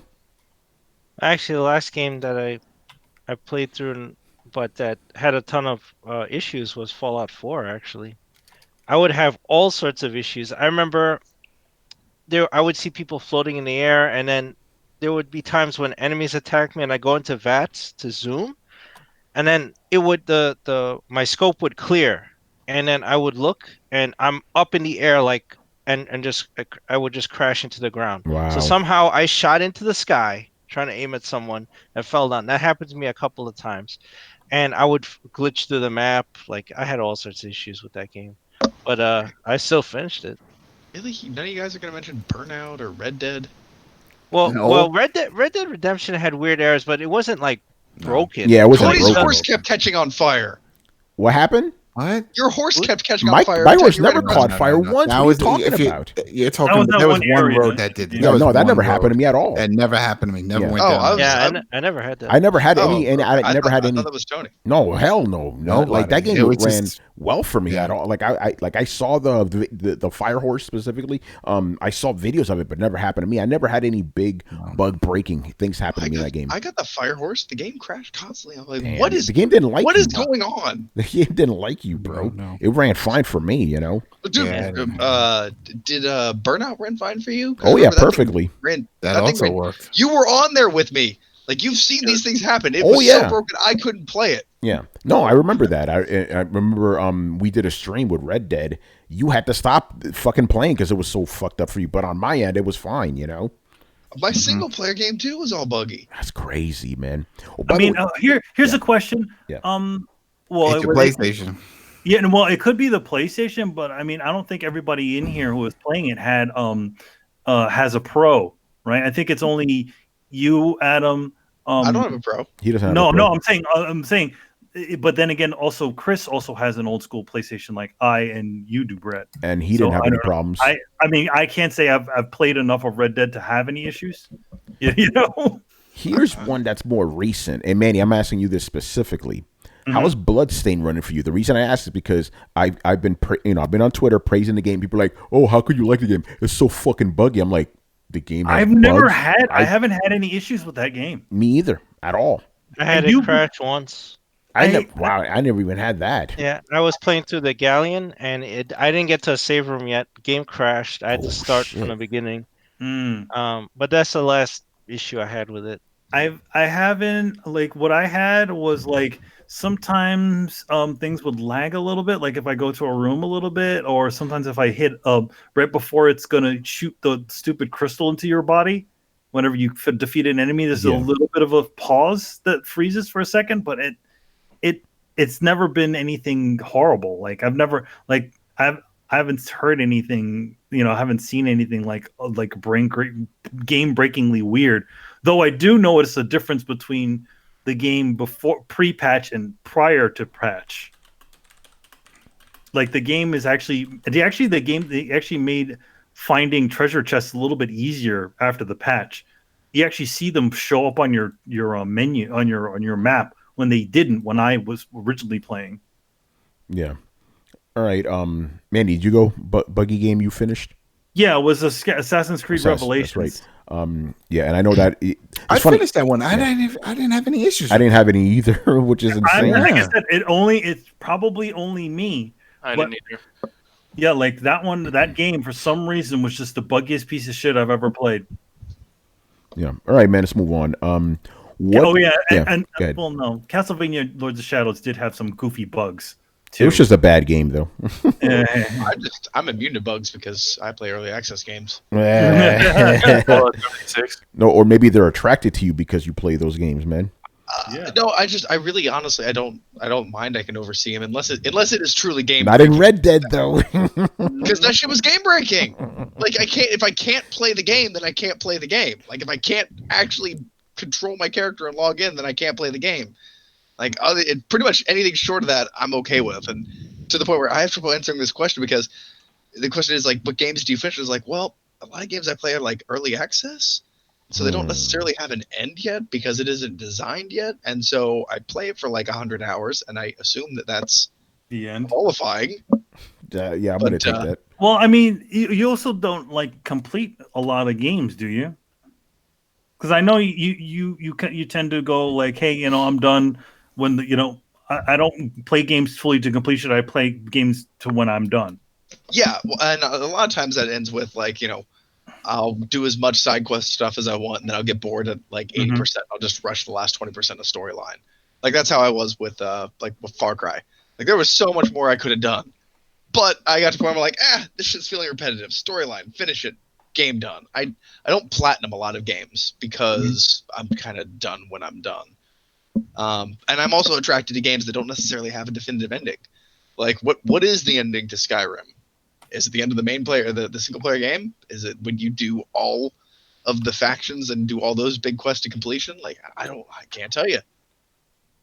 I always say I can tell you I definitively beat Elder Scrolls 3 because I caused genocide. Oh, Oh man! All right, let's move on because we still got a bunch here. What games with cryptic puzzles stumped you? Did you finish or quit them? Oh, fucking Braid, man. That Uh-oh. game. Like, there's so many things that I didn't get. Some of them I looked up on YouTube. So, but I didn't finish that game. I gave up, I think. Yo, it's funny you mentioned that's Jonathan Blow, right? Mhm. Yeah. So the game he did after that, I forget the name of it now. It's The Witness. Witness. That's my answer. That's another one. Fuck that game, man. Yo, by the way, I think we talked about this. Yeah, fuck that game. Some of the puzzles, you don't like. There's no way to find out. It's like, oh, it's because you need to be looking at this angle and looking at the trees that have nothing to do with this bullshit. It's like, yo, man, yeah, fuck that game, man. Yeah, fuck that game. I gave up on that shit. I played for like 3 hours. I'm like, fuck this shit. Yeah, there's some of the puzzles are so fucking asinine, man. They're just like you should. They just expect you to fucking like no sane person would get these fucking puzzles. Some of them, like you need to be looking like they know that you're looking at fucking YouTube for this shit, man. Right? Shit. It's some bullshit. Yeah. Yeah. All right. Who wants to go next? Wait, so the guy that made Braid also made The Witness? Yeah. Ah, that makes a lot of sense. But Braid was fucking like, amazing. Braid was dope. Yeah. Yeah, but Braid was fucking. It was just hard. Yeah. It was just a hard ass game. I think the way Braid though works is that it kind of works you into it, and I feel like The Witness doesn't exactly do that too much. No, it just especially throws you in there. It kind of throws you in and just like, hey, puzzles, and just solve the maze. And they're all the same puzzle, just different versions of the same puzzle. You know, it's not different types of puzzles or nothing. You know, fuck that game. All right, Adam, I'm gonna go with you now. Oh shit! I just zoned out. I was thinking about apples. Fuck. Apples. I want a fucking apple so bad. All right, you want me to come back to you, bro? No. Say it again. What was it? What puzzle game? Oh yeah, I had my answer. Missed. Oh shit! I had my answer. That fucking game, man. I was so hyped when it came out. I was like, "Oh, this is gonna be the future. This game looks beautiful." Started farting and shit. I'm like, I got gas. And when I started playing it, I'm roaming around in this world. I'm like, all right. And I'm coming across all these different doors and puzzles. I'm like, oh shit. Nose starts bleeding. I'm like, I can't do this. And I just rage quit and delete it. I went back to Doom. There you go. That's it. Doom and Quake. Fucking listen, 9 Inch Nails. Doom, boom, doom, boom, doom, boom, doom. All right, Brett, go ahead. I spaced out for a second. What now? See, there you go. He wants apples too. Yeah, you want apples too, right? What games with cryptic puzzles stumped you, and did you finish them? Oh, that's right. I always finish them in. There's no way to say this without sounding like a dick. I don't generally get stumped by puzzles. Oh, look at me, Mister Never Gets Stumped by Puzzles. Here's the thing. I don't get My stumped by video game $800 consoles. Don't care. I don't get stumped by video game puzzles. Refuses to play Cuphead. No. I do need to do that. Thank you for reminding me. No, it's more that spatial reasoning and visual perception are things that as artists I happen to be strong in. The same way I'm dyslexic and I'm weak with like don't give me a word jumble. Like don't give me a word find. I will never find all of them. But the things in video games are generally visual and spatial, so they're pretty easy for me. I'd say the most frustrating ones are some of the old point-and-click adventure games where the line of reasoning of why do I have to combine these two items before I use this in here, and I have to talk to somebody and get a voodoo doll, and then I have to put gum on the voodoo doll's head for some reason before they'll accept it in the quest. So those always frustrate me. But Myst just seems asinine, but most of the puzzles in video games are meh. I'd say one of the more annoying ones that I had recently was some of the ones in God of War where you had to visually line up everything. Throw your axe and ring the bells. Like those were they're just kind of quick. Yeah, they're frustrating more than you anything. had to be quick. You had to be quick. Shoot that. Twirl around. Rub a nipple. Fuck. Right? Always do something. All right, go ahead, Chris. I'd say the game I got frustrated with because the puzzles was Fez. I played Fez for a while and I just started getting mad at it, and I was like, I'm done. I liked Fez. Fez was fun. It was cute, but Yeah. like when you get to the middle, like I'm like, what the fuck am I doing here? Like, how do I get out of here? It's like, whatever, man. You know what's crazy about I just kinda Fez? lost That interest. game, I didn't find the puzzles as hard as I did like with the Witness. I'm like, what the fuck? Like Fez, they made a weird kind of sense to me. I don't know why. Well, because it was spatial stuff. With Jonathan Blow, it's like this esoteric, like, oh, let me look through the trees and look down here, or like if I just walk upside down and backwards over here, the thing will open. Like, how would you know that? Yeah, exactly. I think you may be onto something because those like puzzles where you have to move shit around, like visually. I'm like, oh yeah, those are fine. Like, what was that one PlayStation 3 game where you're like a little guy walking up and down stairs? Echochrome was fucking amazing. I love that game. That was fun. Yeah. Well, there was sometimes it got frustrating, but it was still fun. All right, Carlos. I already went. Are you went? All right, Manny, did you go? No. The the ones that I thought were kind of crazy. All those hidden puzzles inside of Assassin's Creed 2 and the later, like I think it was. Oh yeah. Those ones where you had to they were like just to find the sort of secret storyline within the game. Yeah. Those could be The pretty wolves. crazy. We had to go find the wolves and do that. No, he's not talking about those. He's talking about this is two. This is like where you're trying to find this where they started introducing the idea of the predecessors. Yeah. The early people beforehand. Yeah, the wolves. When you're in that's Italy. Brotherhood. That's Brotherhood. You're talking Brotherhood. about. No, this is Assassin's Creed 2, where you had those distortions within the levels, and then you had to solve some sort of it's all puzzles stuff like that to get Those out. were hard. Yeah, those were hard. Yeah, those things were pretty hard. Mm-hmm. Yeah. All right. Moving on, Mr. All Day Digital Man. All right. So his first question is, what hated video game mechanics do you love? Very interesting question. Yeah. Yeah. I'm gonna go with Brett first. Oh man, I might need a second to think about this question. Okay, we'll come back to you. In a second, I can tell you. Oh shit. Oh, go for it. Yes, let's hear it. Weapon fragility. What? I don't think Brett likes that. No. First say he Breath of the deals Wild with had it. it. Yeah, I did not like that. Wait. I understand weapon fragility or weapon durability in games, not weapon fragility. Fuck that noise. Yeah. Well, weapon fragility is like the bad way of saying weapon durability. It's the same thing. No, but like the Souls games have weapon durability, but the thing is, you can repair your weapon. Yeah, you can that's go the to key. a smith or use an item to fix it. Breath of the Wild, that shit breaks, gone forever. Yeah. Yeah. fuck Well, that also, noise. in Dark Souls, the whole point of it was you weren't going to break your weapon unless you were constantly just like banging it against somebody's shield or a wall. And so the idea there was to not just slash wildly in the middle of a hallway to like stand your ground, because it's the same thing. Like if you swing it, you'd kind of like ping off and you'd be stunned for a second. It was the game's way of telling you not to be a dumbass and swing a sword around in a small hallway. It made sense. In Breath of the Wild, it's just, I mean, I get that maybe things have to break, but like, A, can't I fix them? And B, Jesus Christ, they should last like 10 times this long. Well, I mean, to be honest, it's like with the Souls games, yeah, they had the durability, but you could like the way they told you, kind of the way the game told you that you weren't taking the damage you were, is that you would just take less damage because you haven't sharpened your sword in a while, or you haven't done this to it in a while. I like the way those games do it. Breath of the Wild is like, this is why you motherfuckers got defeated by Ganon, because your swords kept breaking, Who is the blacksmith? Who is making these? That's why you fucking sucks. Fire that man. Here's the one part I do like about those systems, though, is they turn weapons into consumables.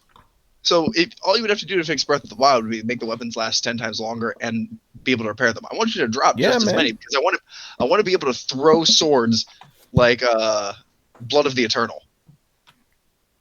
Anybody? Yeah. No. Okay. Yeah. See, you know what I'm talking about? I want to have like 15 fucking swords, just like hurl them all around and then pick them up and like slap somebody with I it would and throw love it to again. choose like a halberd and be like hurling this at you, impaling this motherfucker, and then I still have swords. Yeah. So I like the idea that weapon fragility, I guess, or durability kind of creates this world where there's too many weapons. You don't have to worry about it. Just throw the sword off the cliff. You can find another one later. It's not like you're like, oh, here's my sword. It's my special sword. And there are none like it. Like, no, there are 900 like it. You'll find another one. Just keep going.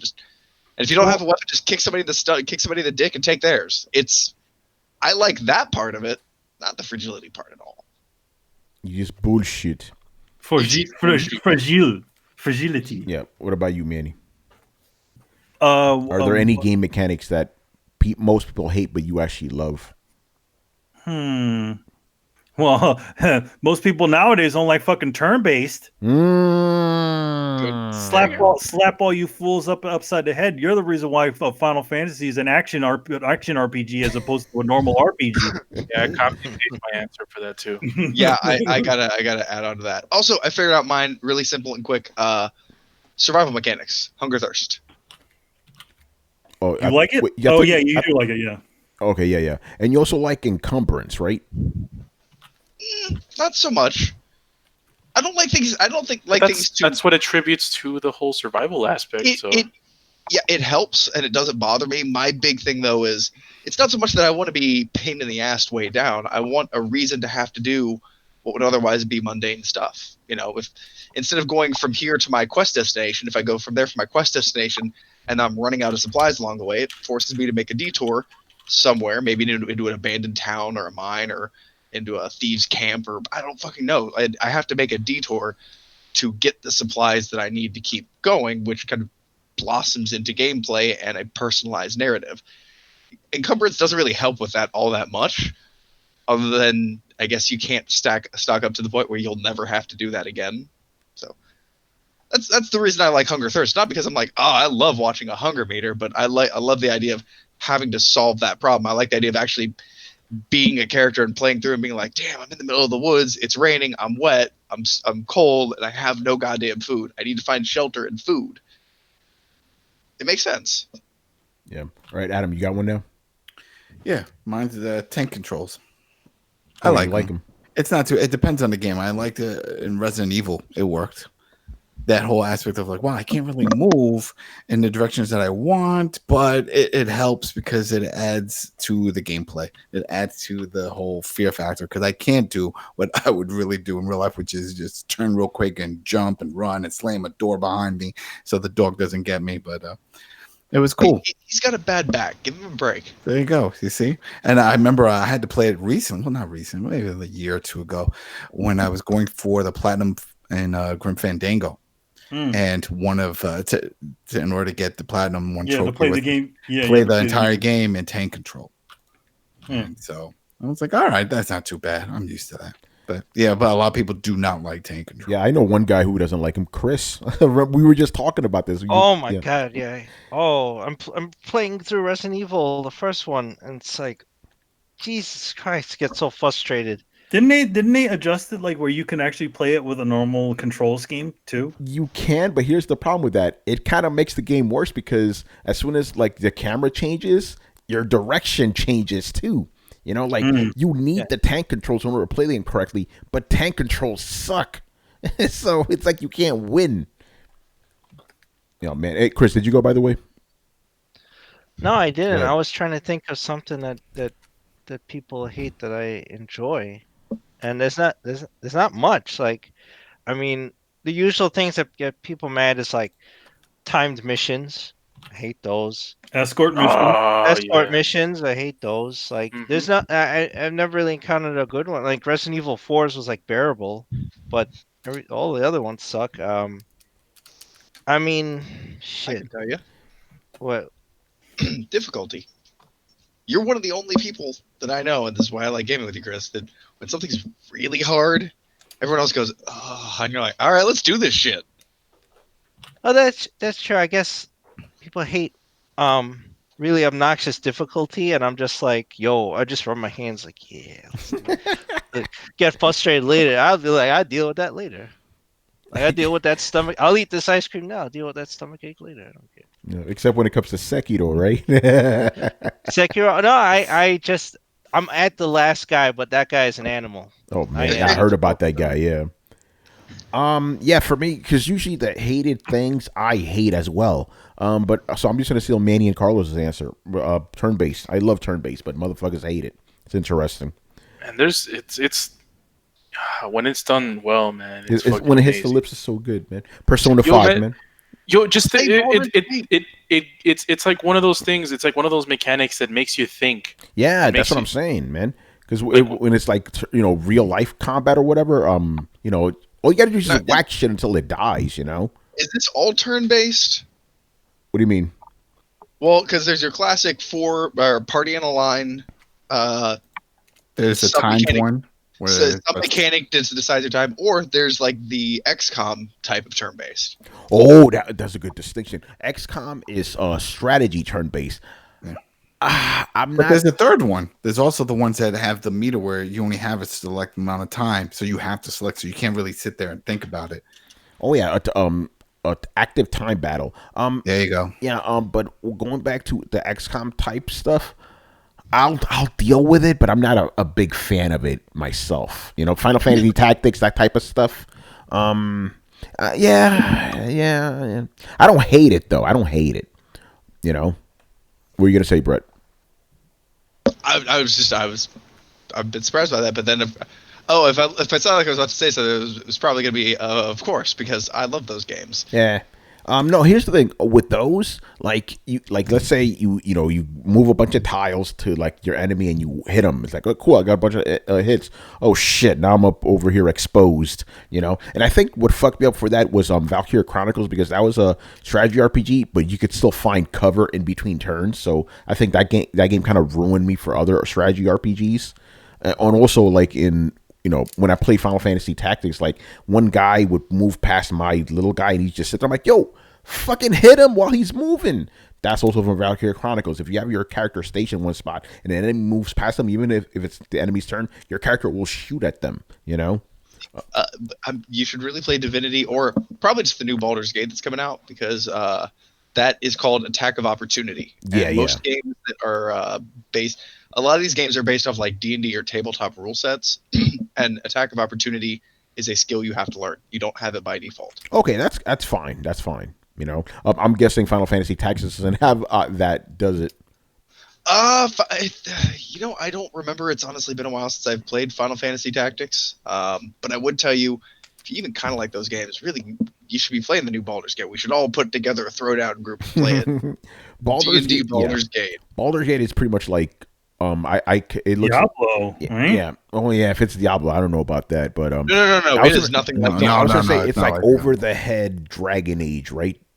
That's what it seems like to me. It's like, how Dragon Age is like behind your back. Like this one is like the same gameplay, just really high up. It's behind your back. It's not straight up. I mean, you can turn it straight up, but it's mostly behind your back, like 3/4 view. It's got isometric view. Yeah, that's what I'm saying. Isometric view, like isometric Dragon Age. That's what I kind of consider Baldur's Gate. I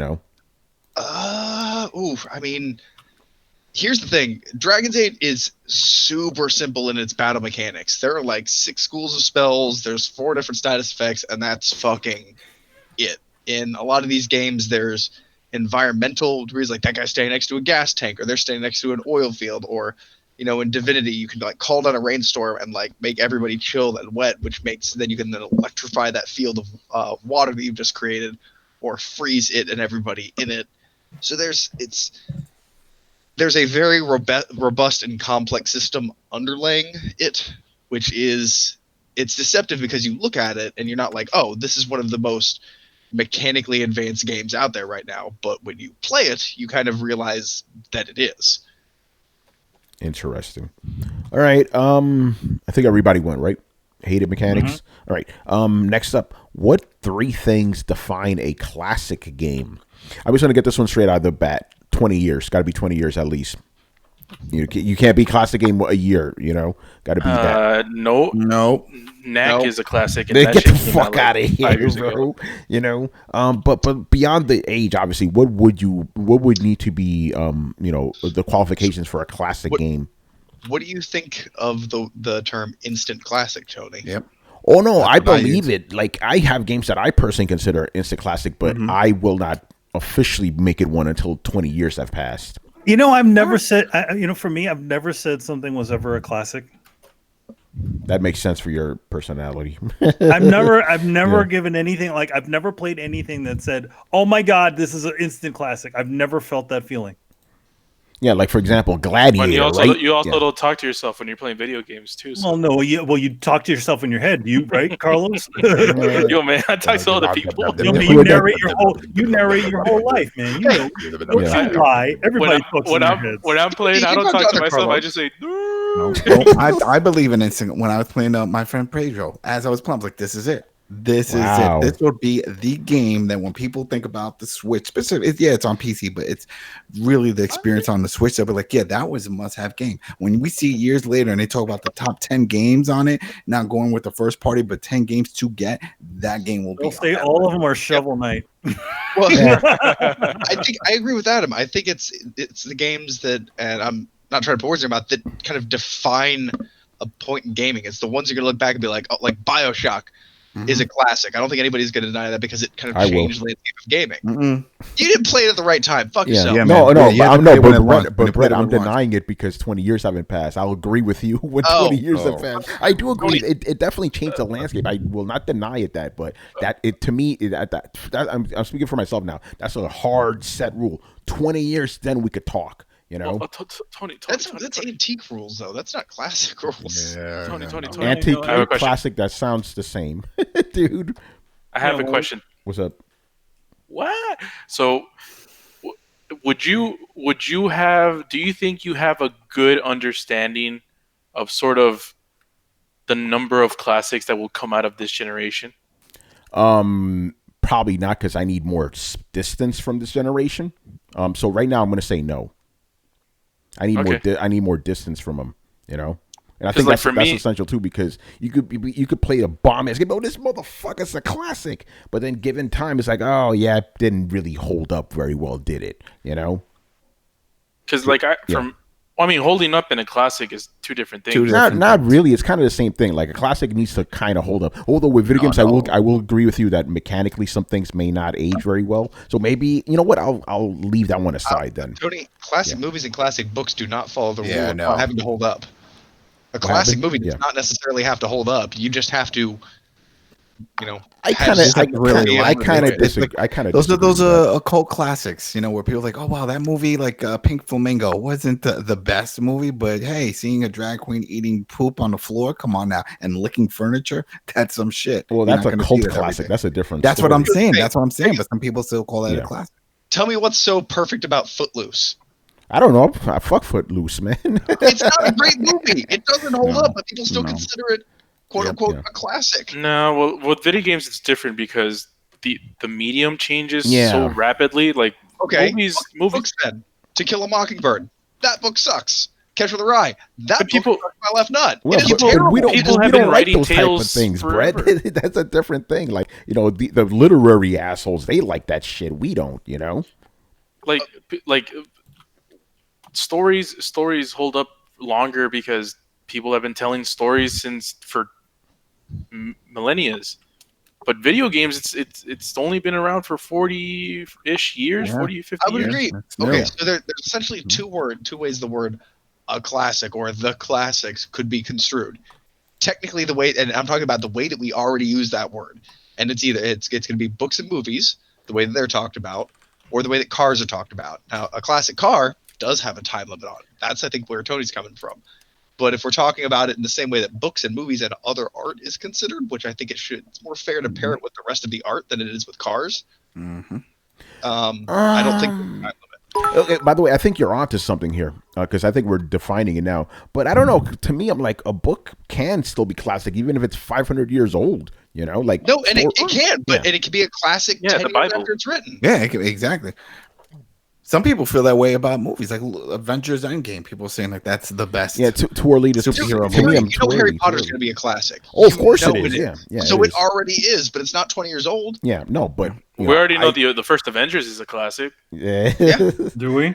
Well, no, that Oh, still yeah. needs time. That still needs time too.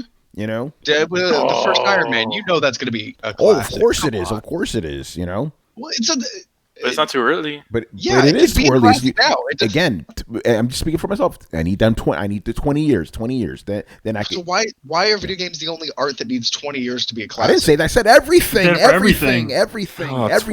20 years. That's too Yeah. long. Because that's man. the Yeah, point. it is Even too my- long. Well, yeah, 5 years. everything. Come on. Everything's 20 years for me. In I my think- lifetime, Tony. In my lifetime. Yeah. Come on. I'm pretty sure we can guarantee that The Dark Knight is a classic. Oh yeah, it will be. You know, but Well, yeah, you know. but that's why you say instant classic. Like you Yeah. could just say it's an instant classic. So should we but make when a it's distinction between instant classic and classic classic? Yeah, No, I think no, so. you're the only one.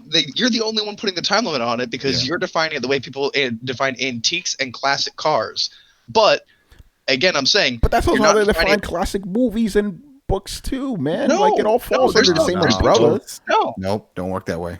yeah, you're the only one. You're the only one holding. Sounds it to like those someone's rules. moving the goalpost right there. Yep. Who is moving the goalposts? Is it me? Because Wait, not you. Because I said 20 across the board. You know, for everything. No. And again, so I'm just you've speaking never for watched myself. anything? You've never read anything, and you said, "Wow, this is a classic. This is No, something I that said I'll that be I've never accurate." read Yeah, anything. no, about I- No, that but, classic. yeah. it's different because it's impactful. Like you think, wow, this is a great story. Like Game of Thrones is impactful. It's like it has a huge cultural impact. Is it a classic? No, because the Nope. books are fairly new. Yeah. It's also whack. Oh. But let's just make the other distinction that video games and books and to another extent movies are completely different, because let's say you can read Lord of the Rings right now and enjoy it. People are not going to play Pong right now and enjoy it as much. Are you sure? I don't know. Don't say that. By the way, like- if you guys want to say like- something 2 years old is a classic, that's fine. I'm not going to argue that. I'm just talking for myself specifically. You know, 20 years. Okay, so I got another example, and it's a pretty good example because Chris and Tony are here.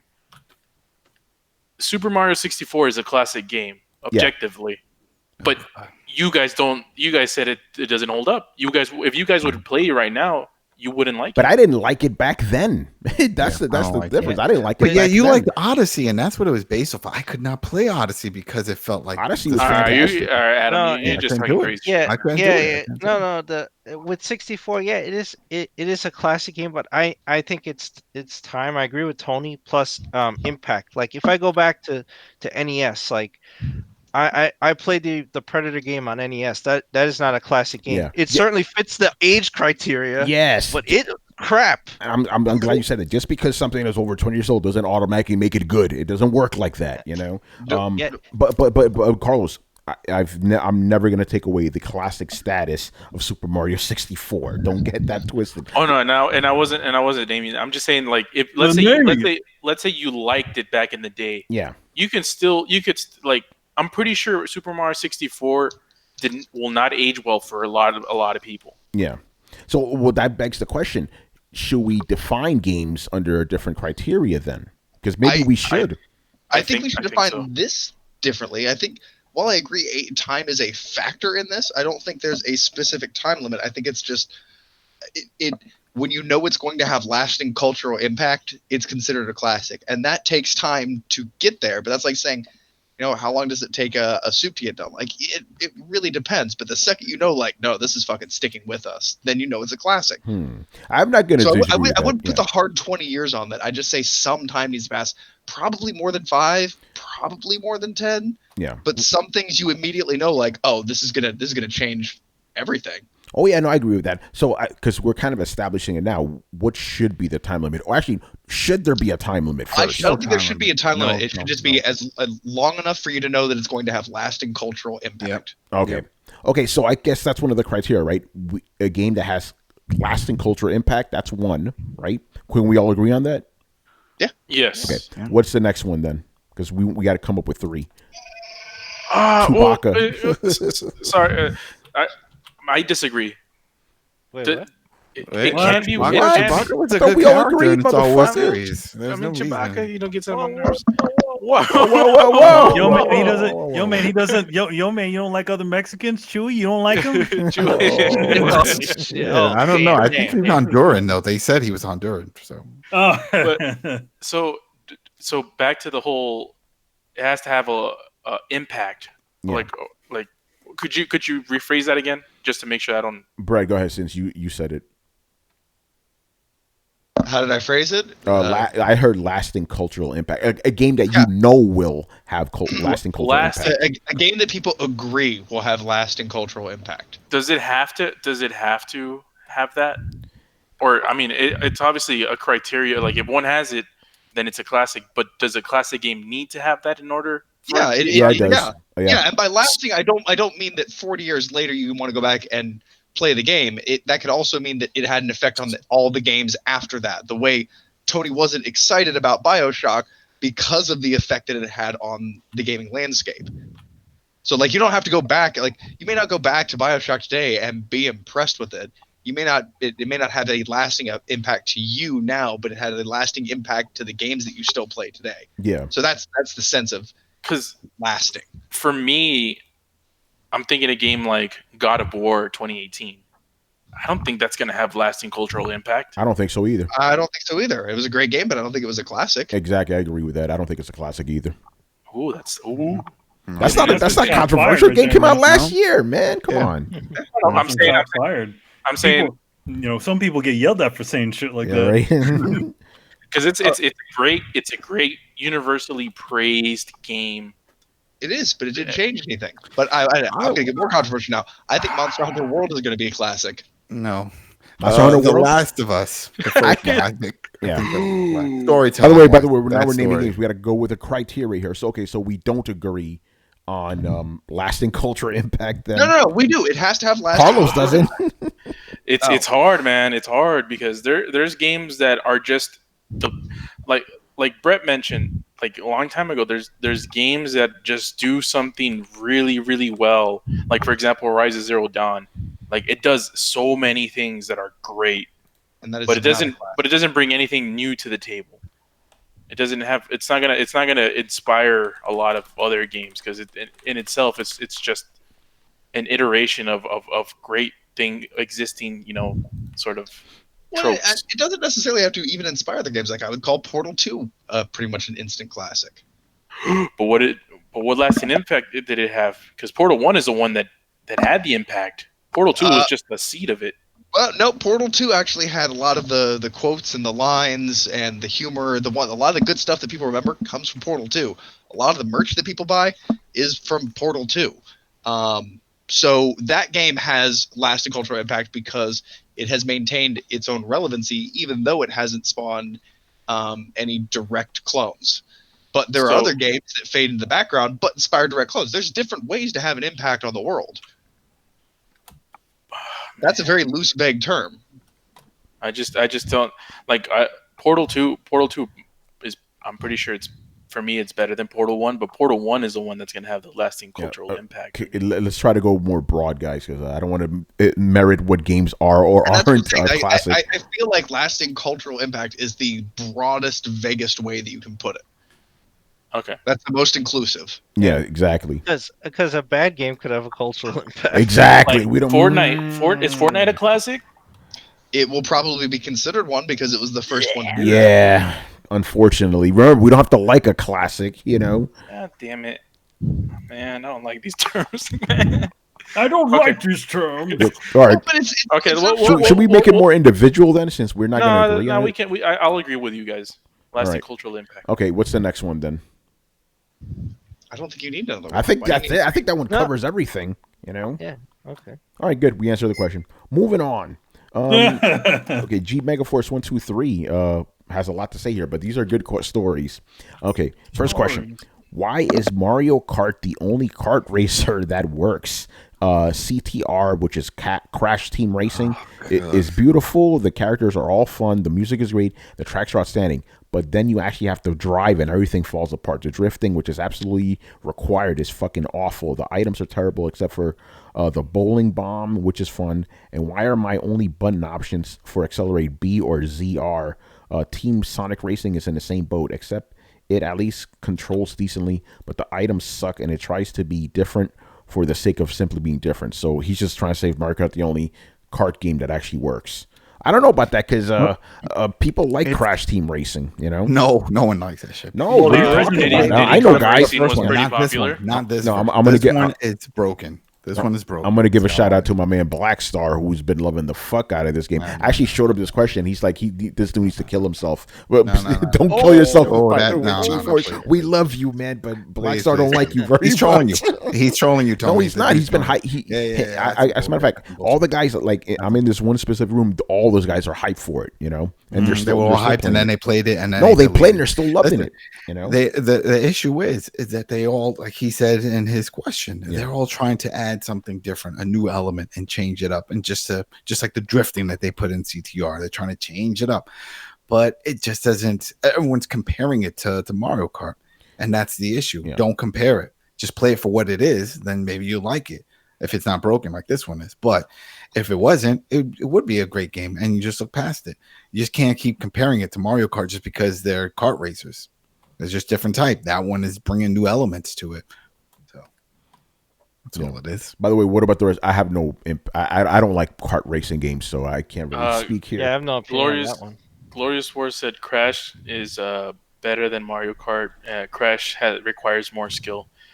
Any game requires more skill than Mario Kart. Oh shit! Let's just say that. Shots fired. I like Mario Kart too. I don't think that shots fired. Mario Kart is half about luck. That's part of the fun. That's it. Yeah. If you turn off those items, then you can smash through everybody. But if you have those items on, it is luck. Yeah, otherwise it's just about skill, and then one person always keeps winning over and over and over and over again. It's not a party game without that chance factor. Yeah, the dog agrees. Yeah, exactly. Shout out to Brett's dog, man. Yeah, man. We don't play car races around here, man. So whatever. Hey, man, Mod Nation Racers was a shit, man. Which one? I never. Mod Nation Racers. Officially, I've never played. The only Mario Kart-ish, Kart-ish games that I've ever played was the first one and maybe the Nintendo 64 one. So that's the only ones I've played. So, I mean, I've never had any interest in the other types of ones. So, even the sequels. Like Double Dash was pretty good for the GameCube. Man, I miss Double Dash. Yeah. All right. Let's move on. Go ahead. Next one. Diddy Kong Racing also. Shout out to Diddy Kong Racing. Yeah. Okay. What is the most embarrassing game to describe to a non-gamer? This comes with a story. This is funny. Okay. So I popped into our local game store today with my girlfriend. She's not a gamer by any means, but knows enough about Minecraft and games like that. She played some new Super Mario Brothers with me, and we love playing Surgeon Simulator together. I spotted a sign advertising the new Animal Crossing and blurted out how excited I was for it coming out. You could have cut the air like butter. What? She said. I tried to hang on to a sliver of self-respect as I tried vainly to explain why I, a 28-year-old man, thought Animal Crossing was awesome and how it's really addictive. How have you to pay back? Okay. How you have to pay back a raccoon called Tom Nook with bells so you can buy a bigger house and decorate it. How you grow fruit. Yeah, how you grow fruit trees and send presents to your animal friends. Totally failed. Girlfriend thinks I'm a man-child. So what other games sound like... Okay, so what games sound like fucking stupid shit to non-gamers? This is a great question. To be honest, most games sound like most stupid games. Shit. Yeah. Yeah.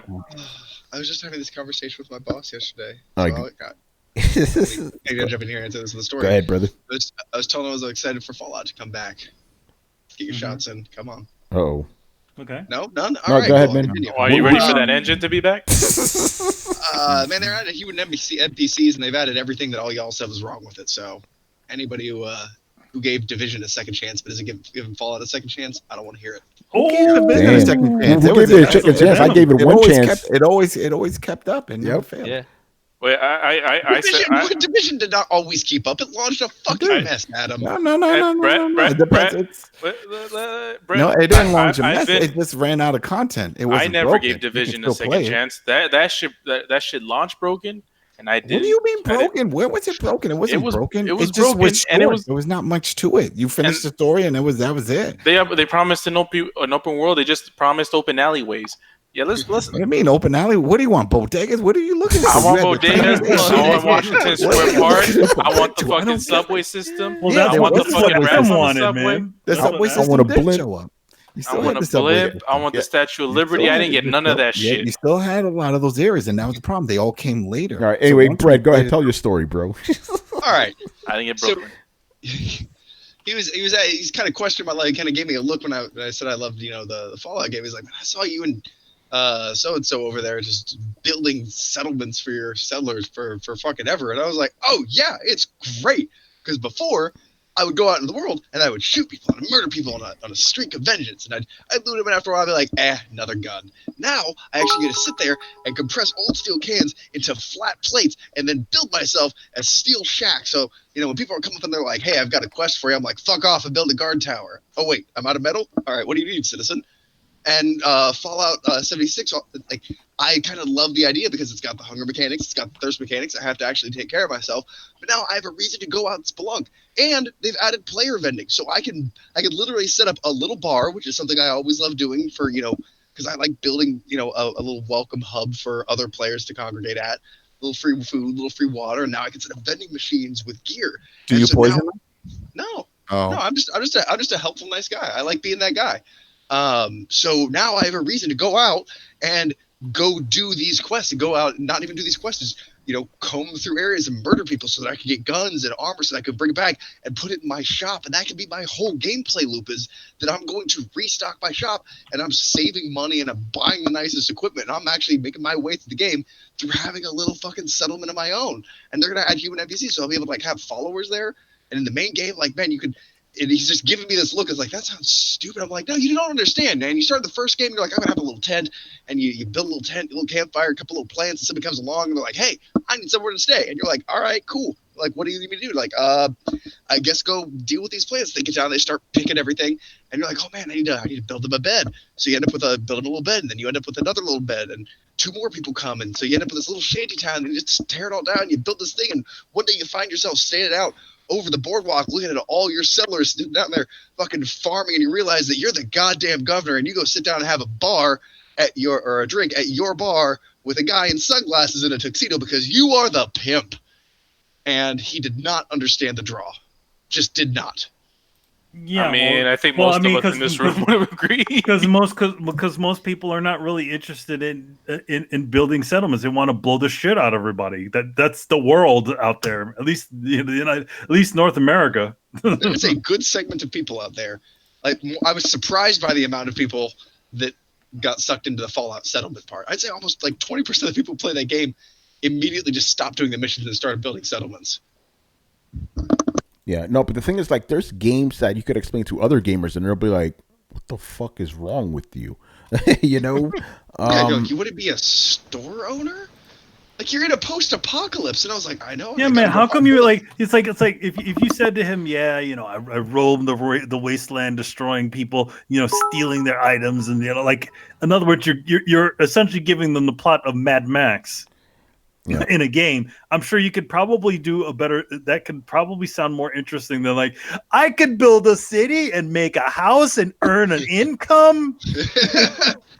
Yeah, by the way, I get to do all that by shooting people in the post-apocalypse. Like, I get up every morning and I go to work, but my work is shooting raiders in the face. By the way, quick shout out to DJ Chayan for the bits. Also, Glorious War. I do apologize that I couldn't allow your comment, though. That's a little racy there, bro. I couldn't allow it, but I'll take your money. By the way, DJ Chan agrees with you, man. He goes, all games are an embarrassment for all non-gamers. Oh, God, yeah. Like, it's true. You get into the nitty-gritty of stuff. It really, like, especially with how long some of these storylines are, it just sounds stupid. Like, just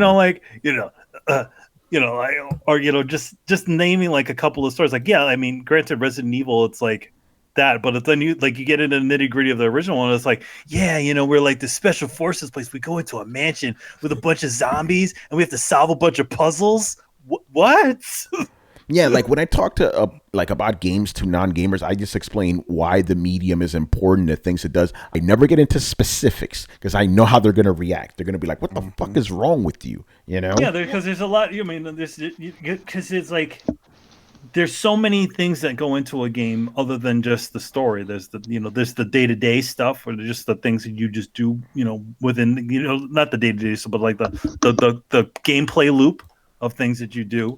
And then, explaining the gameplay loop can sound a little bit, just tedious to people. You know what I mean? You kind of have to give everybody the action explanation of what a game is, because a lot of it just sounds dumb. But even especially when it's got a slice of life in any way. Oh yeah, they don't want to say. But even if you explain the action stuff, they'll still be like, "So you spent 3 hours shooting virtual people?" You know what I'm saying? Like, you can't win. It's not there. There is a distinction. Well, you're not saying you never explain the amount of time that you've played to it, because then that like if you obviously, but if you go like, what'd you do last night? Like, yeah, man, I was shooting these guys in the game. Like, so you spent your entire evening shooting virtual people. You know what I'm saying? Like, they'll hit you like that. Go ahead, Brett. What were you saying? Trying to remember. You derailed me. My bad. Oh well. Well played, sir. Let's move on, man, because we still got some questions here. Oh no. Okay, real quick, I do remember. Mm-hmm. I want to say it's especially tough for games like Animal Crossing. Yes. And I will say, I understand your love of Animal Crossing. It's a peaceful, mindless, relaxing kind of thing, and everybody kind of has their own story for it. And again, I'm going to get looks from people in this room because it's same with Sea of Thieves, but like, I have a soft spot in my heart for Monster Hunter not Monster Hunter, Animal Crossing, because we used to get super baked and super drunk and just sit around and play Animal Crossing and intentionally fuck with other people's houses and plant trees where we're not supposed to and chop down other people's favorite trees, because fuck you, I don't care if you spent 2 months growing that apple tree. It was great. You try and explain that to people and they're not going to understand. I'm honestly looking forward to Animal Crossing, and I don't know how I'm going to explain to anybody who's watching me play. I'm like, shut up, it's relaxing. A lot of people, well, you've seen the new Animal Crossing. A lot of people are not very happy with that new one.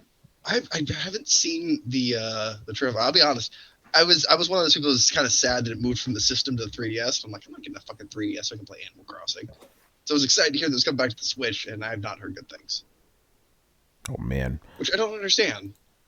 All right, next up. Whatever. Yeah, Johnny W. Uppercut. Why do people continue to believe Xbox will give their first-party studios creative freedom? An example is the Coalition, who used to be Black Tusk, which was making a game that could have been good, but now they're just the Gears of War studio.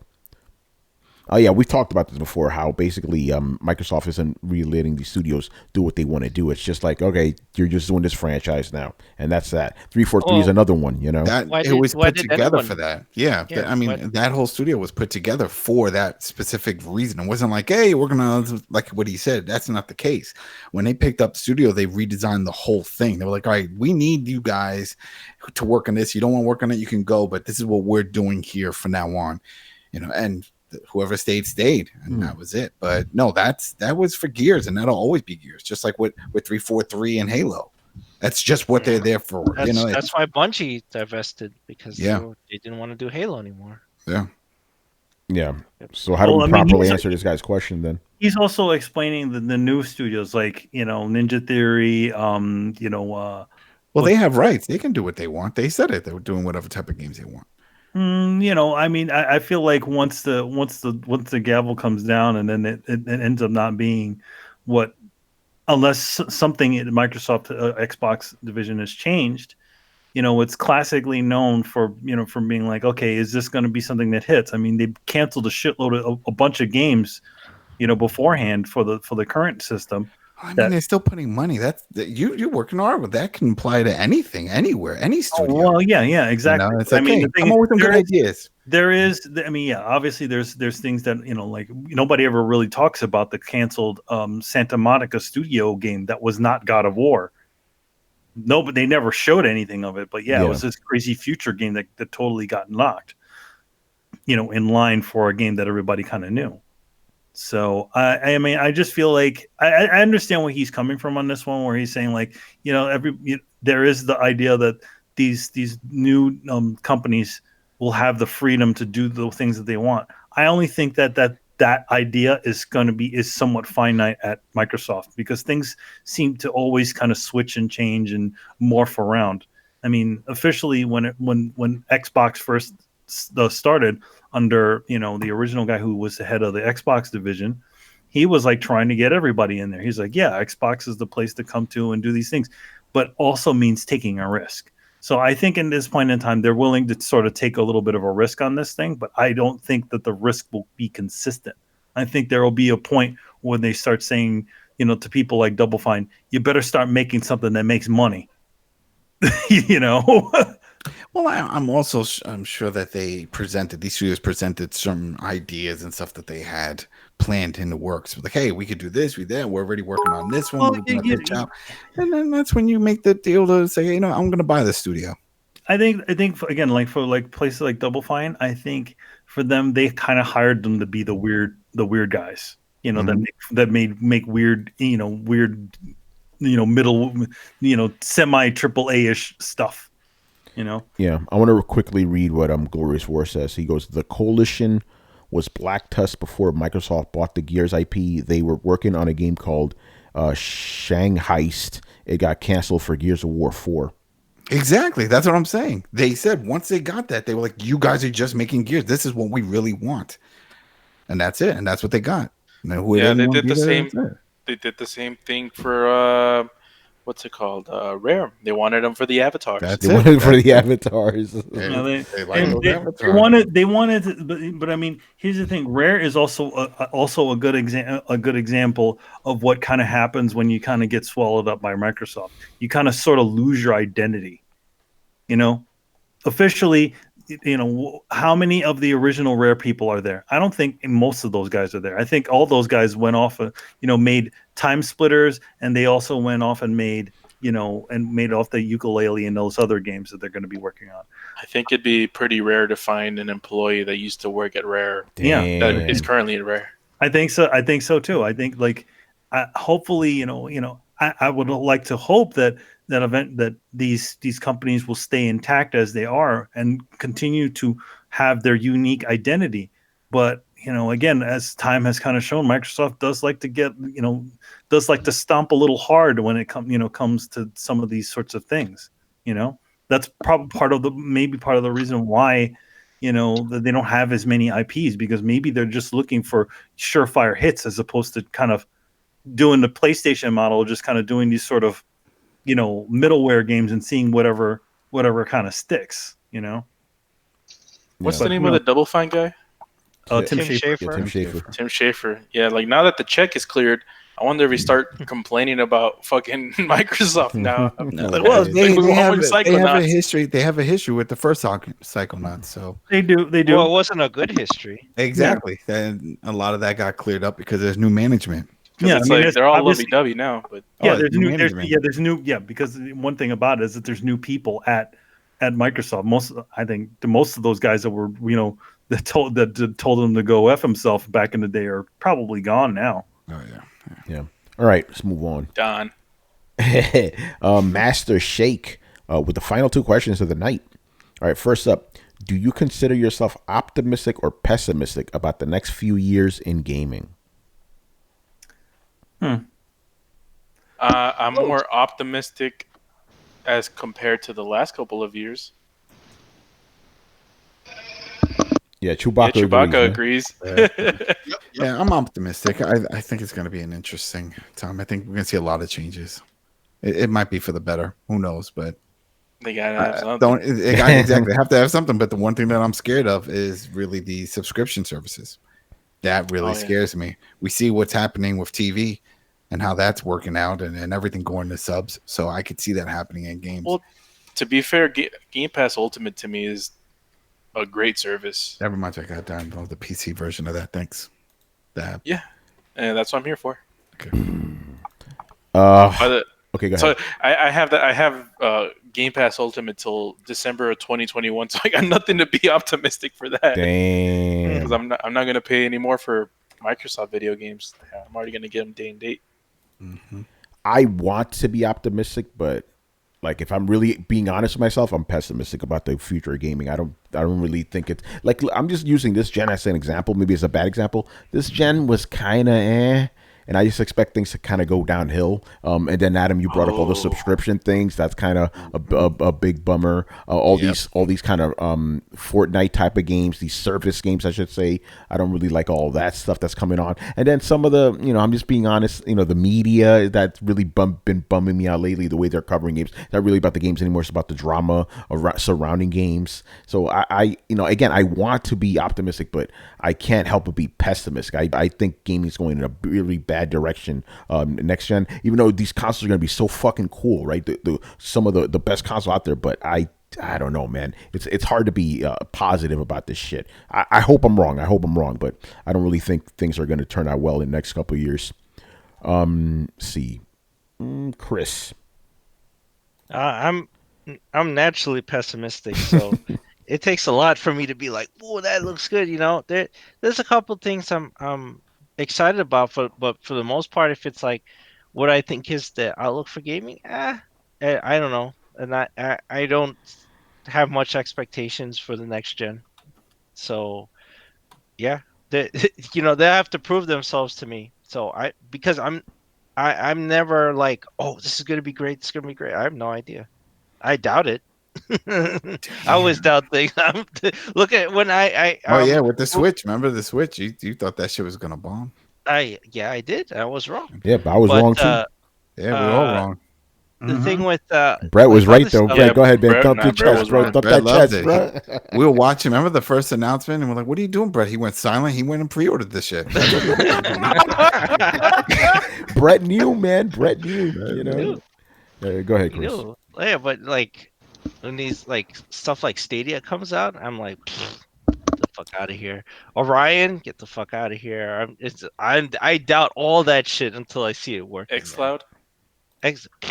All of it. It has to prove it, but I would have more faith in xCloud than Orion. Orion sounds like bullshit. Man. That sounds like total bullshit. This sounds poopy diapers right there. Fuck that. Yo, Manny, I'm gonna answer for you. Mhm. You're neither optimistic or pessimistic. You're gonna see what happens. Yep, exactly. I'm not. I don't. There's some things that I don't like that are coming along. I guess obviously with the things, but I don't. I feel like when these things, I see it when it happens. You know what I mean? And then I can start to predict what is going to happen. Like in other words, once we're there, once we already see the level of things are going to go, then I'll be like, okay, this. But again, I'm not. All this stuff is also this is all vapor. Whatever comes, and if it's good, it's good. If it's bad, it's bad. I'm a very reactionary when it comes to this. You're Carlos, man. I know because I know how you felt about this gen. Like, man, this gen was a piece of shit. That shit was 3 weeks old, and you're already hating on it. Yo, man. I gotta say, man. Man. Listen. listen. Yo. I don't know. It's. I guess I have to be optimistic because it can't get. I think to myself, it can't get any worse. Yes, it can get worse. But but it can get worse, and that's the thing, man. But I guess I'm more optimistic just because the new consoles are coming out and they sort of are in a way a clean refresh and to this generation. So I'm optimistic because we're moving away, but it doesn't necessarily mean that I expect next generation to be better or worse. You know what I'm saying? Nah, I mean. We're just born. Listen. I almost Show. I shed a couple of tears. Oh man. All right, Bray, go ahead, brother. I'd say both. Hey, the Throwdown Crickets are back. Yes, man, we missed those motherfuckers. Man, they've been out for a while. All right, so Well, they were dead for a little while, so. Damn. Anyway, I'm both Cautiously optimistic. yeah, well, I know that there's going to be some bad, and I know that there's going to be some good, and they kind of run parallel. Some of the things they're doing with the good is they're actually I'll be honest with you guys. For the most part, this generation kind of sucked. Yeah, it did. Was I think we'll look back on this generation and say it was the copycat generation. It was the generation where every game was the same game, and we just played the same game for like 5 to 7 years with different skins put on it. I'm starting to see some divergence in the way that people are structuring games, the way that people are building games. I'm also seeing a lot of battle royale and people doing the same shit over and over again, and people going to the lowest common denominator, lowest hanging fruit, easy money making schemes. So I'm not excited about that, but I am excited about just little things like dreams or destructible environments in games. I forget off the top of my head some of the things that I'm excited for, but I have seen more divergence in the nature of what games do and the angle they're taking. And I think it's just because the market's become saturated with a lot of the same. And now that the name is like, okay, well, what can we do to be different? What's the mechanic we can do to stand out? As opposed to saying, okay, we're going to take a white guy, shave his head, put some guns on him, desaturate him, color splash in the background, and he'll fight some militia type people to, I don't know, save a fallen America or some bullshit. We'll put a skill tree in it. It'll be fine. So, damn, hating on Division 2. Look at this. Actually, I wasn't even talking about the Division. Yeah, you were. Talking about Far Cry? You were. It's funny that you think that I was. I do, and I take offense. Hold on. I thought of Far Cry when he said that. I was thinking of Far Cry when I said it. Okay, good. Yeah, that's this generation was good, but I think if we're all being honest, it really wasn't that good. There were some fun games, but for the most part, it was kind of actually, if I had to rate every console generation, this one would be probably one of the lowest ever. I agree with that. This generation's been fucking, like I said, if it wasn't for like the last 2 years, 2017, 2018, I would have written the entire thing off. Now I'm going to say it was okay, but forgettable ultimately, Man, 2019 is looking bad. Dude, yeah, that's what I'm saying. This year's been, Yeah, I mean, but dude, the things starting to come out in 2020, they're starting to look a little bit better. Yeah. I mean, even in tail end of 2019 is, when it seems to be picking up a little bit. So I guess I can't say, here's how I'll put it. It's not that I'm so much an optimist. It's that I think we've just about hit rock bottom. I hope you're right, bro. There's not really a whole lot to go for. Well, no. When every game becomes games as a service, that's when it'll be rock bottom. Rock bottom was the first 4 years of the generation. Yeah, I would agree with that. What's the shit under rock? I think we were under that, Rock, I mean, look, when governments are suing gaming companies for being exploitative, for having exploitative practices, I think that's pretty much rock fucking bottom. When they're taking control of their customer, taking advantage of their customers so much that governments step in. Oh God. It's hit a critical point. Yeah. Games as a service, some bullshit. All right, let's move on. Surprise mechanics, Tony. Oh yeah, surprise mechanics. That's right. Fucking bullshit. Yeah, right. How do we go lower than surprise mechanics? I don't know, God. The thing is, things can always get lower. Like I've learned that as I get older. Like when I think things can get worse, they do get worse. So I'm like, how far can we go, man? How far can we go? All right. And last question. This one's a little bit more positive. How hyped are you right now for the first half of 2020? There are some good games coming out. Doing it. It's so long away, though. It's like you could almost grab it, but it's still far. Yeah. So what's coming out 2020? Yeah, you guys in the chat help us out because we're old men. We forget. Cyberpunk. Ghost of Tsushima. Final Fantasy VII. Take one. There we go. Remake Part 1. Yeah. Does Death Stranding hit this year or next year? This year. Oh yeah, this year. Sorry. The Last of Us 2. We don't know if it's allegedly. Coming. Yeah, we don't know about that. I think that'll be it next year. The first half, Yeah. Adam. No, the first half. The new Gears of War. That's dropping No, this year. that's this year. The game we never see. That's coming this year, really? Yeah. Yeah. Big old CG trailer. You would have thought that game was like years off. That's why I was complaining because they didn't show gameplay. No. Oh, sorry. No, not next Gears. I'm talking about God of War. God of War God of War dropped came out last last year. year. The new one. God of War 2020. 2? Yeah, that's what they No. said. They were No, they working did. on Who for said that shit, 2020. man? We gotta Warlock go through was it. Yo, man, talking about you it. making up things. Adam's now. making up shit now. It's gonna be no, that's what He's like, it's Fake gonna be a news. battle royale game. No, don't but don't he- stop that. Oh, maybe Don't Adam is give- talking about because remember they like 2 E3s ago they announced like 10 iterations of Gears. Or like, oh, we're gonna have the Gears game, we're gonna have the mobile game or some bullshit like that. Oh my god, they announced that shit this year. That Gears mobile game. You know. Yeah, so maybe I don't know. Talk about megatons, right? It's like, hey guys, you want to hear about new IPs? We got Gears of War. Yeah. Pop. The Gears RTS, I think that got pushed because they Shout- didn't talk about it. So I'm shout- sure. Shout out to Glorious War because I got more optimistic just by reading his quote. Yeah, what we got, man? What Go do you ahead, got? bro. What do you got? Gears 5 is looking spiky. Spiky.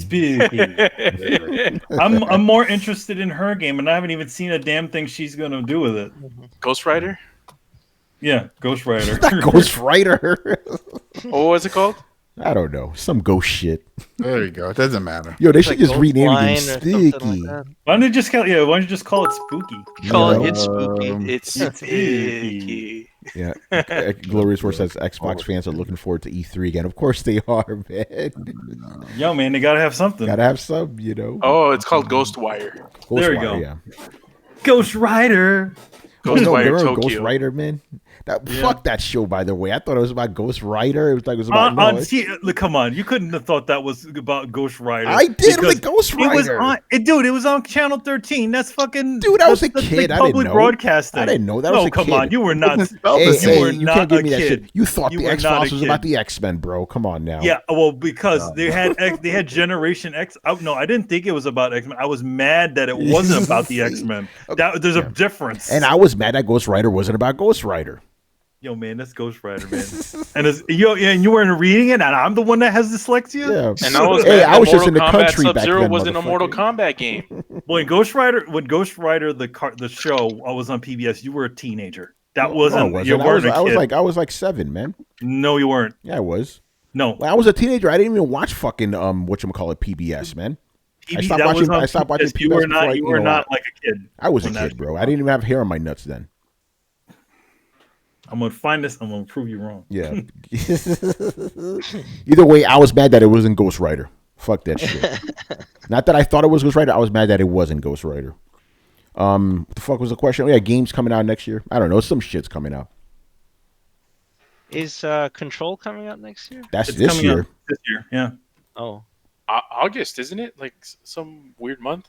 Yeah, August. is That's it right. that soon? Oh, Yeah, shit. man. It's dropping. It's dropping like it's hot. See, I'm Yo, man. optimistic for that game. I could be Hey, totally wrong. hey, Tony, What you up? were 12 years old. Ghost Rider. Yeah, I didn't was- have hair on my nuts, so I was right. Yo, man, but you weren't. But you still. You weren't. He- it was that's on not a PBS. teenager. Yeah, dude. but I was, I- but I But couldn't you be, weren't- I couldn't but be I mean, mad because it again, wasn't Ghost Rider. Again, you wouldn't be watching something on PBS at 12. Seriously, what were you watching on PBS that was where you were Dude, 12? PBS was probably like one of the 5 channels I had back then.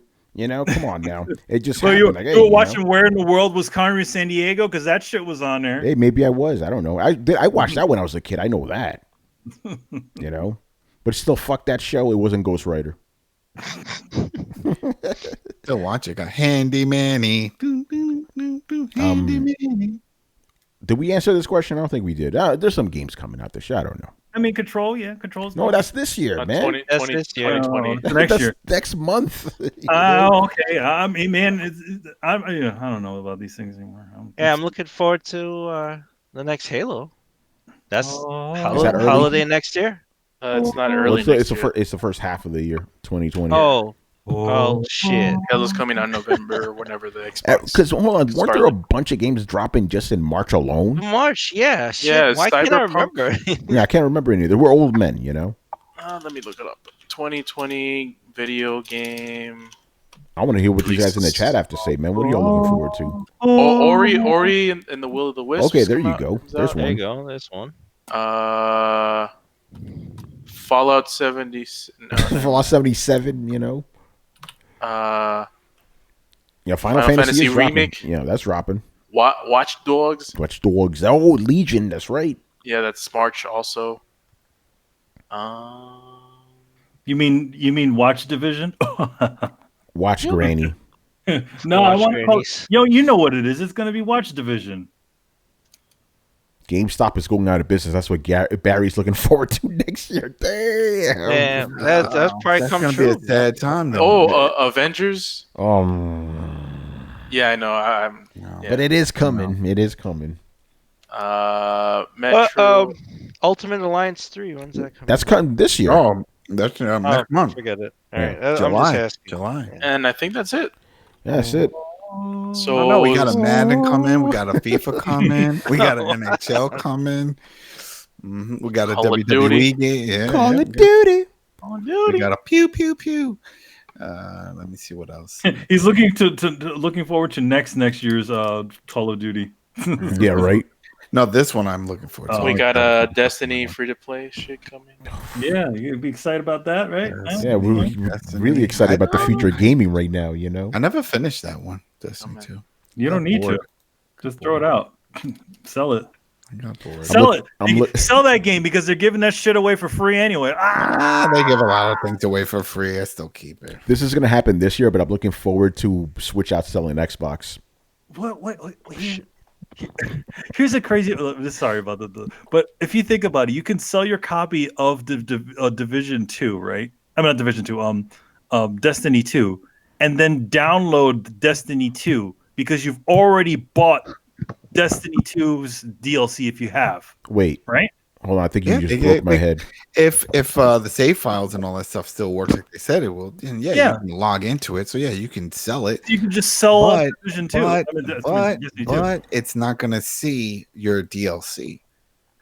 That if you're doing a new download, that's a different code for that, a different license for that game. So it's for example, when I do my digital stuff, if I get a physical and I go to play it and I have a digital, it conflicts.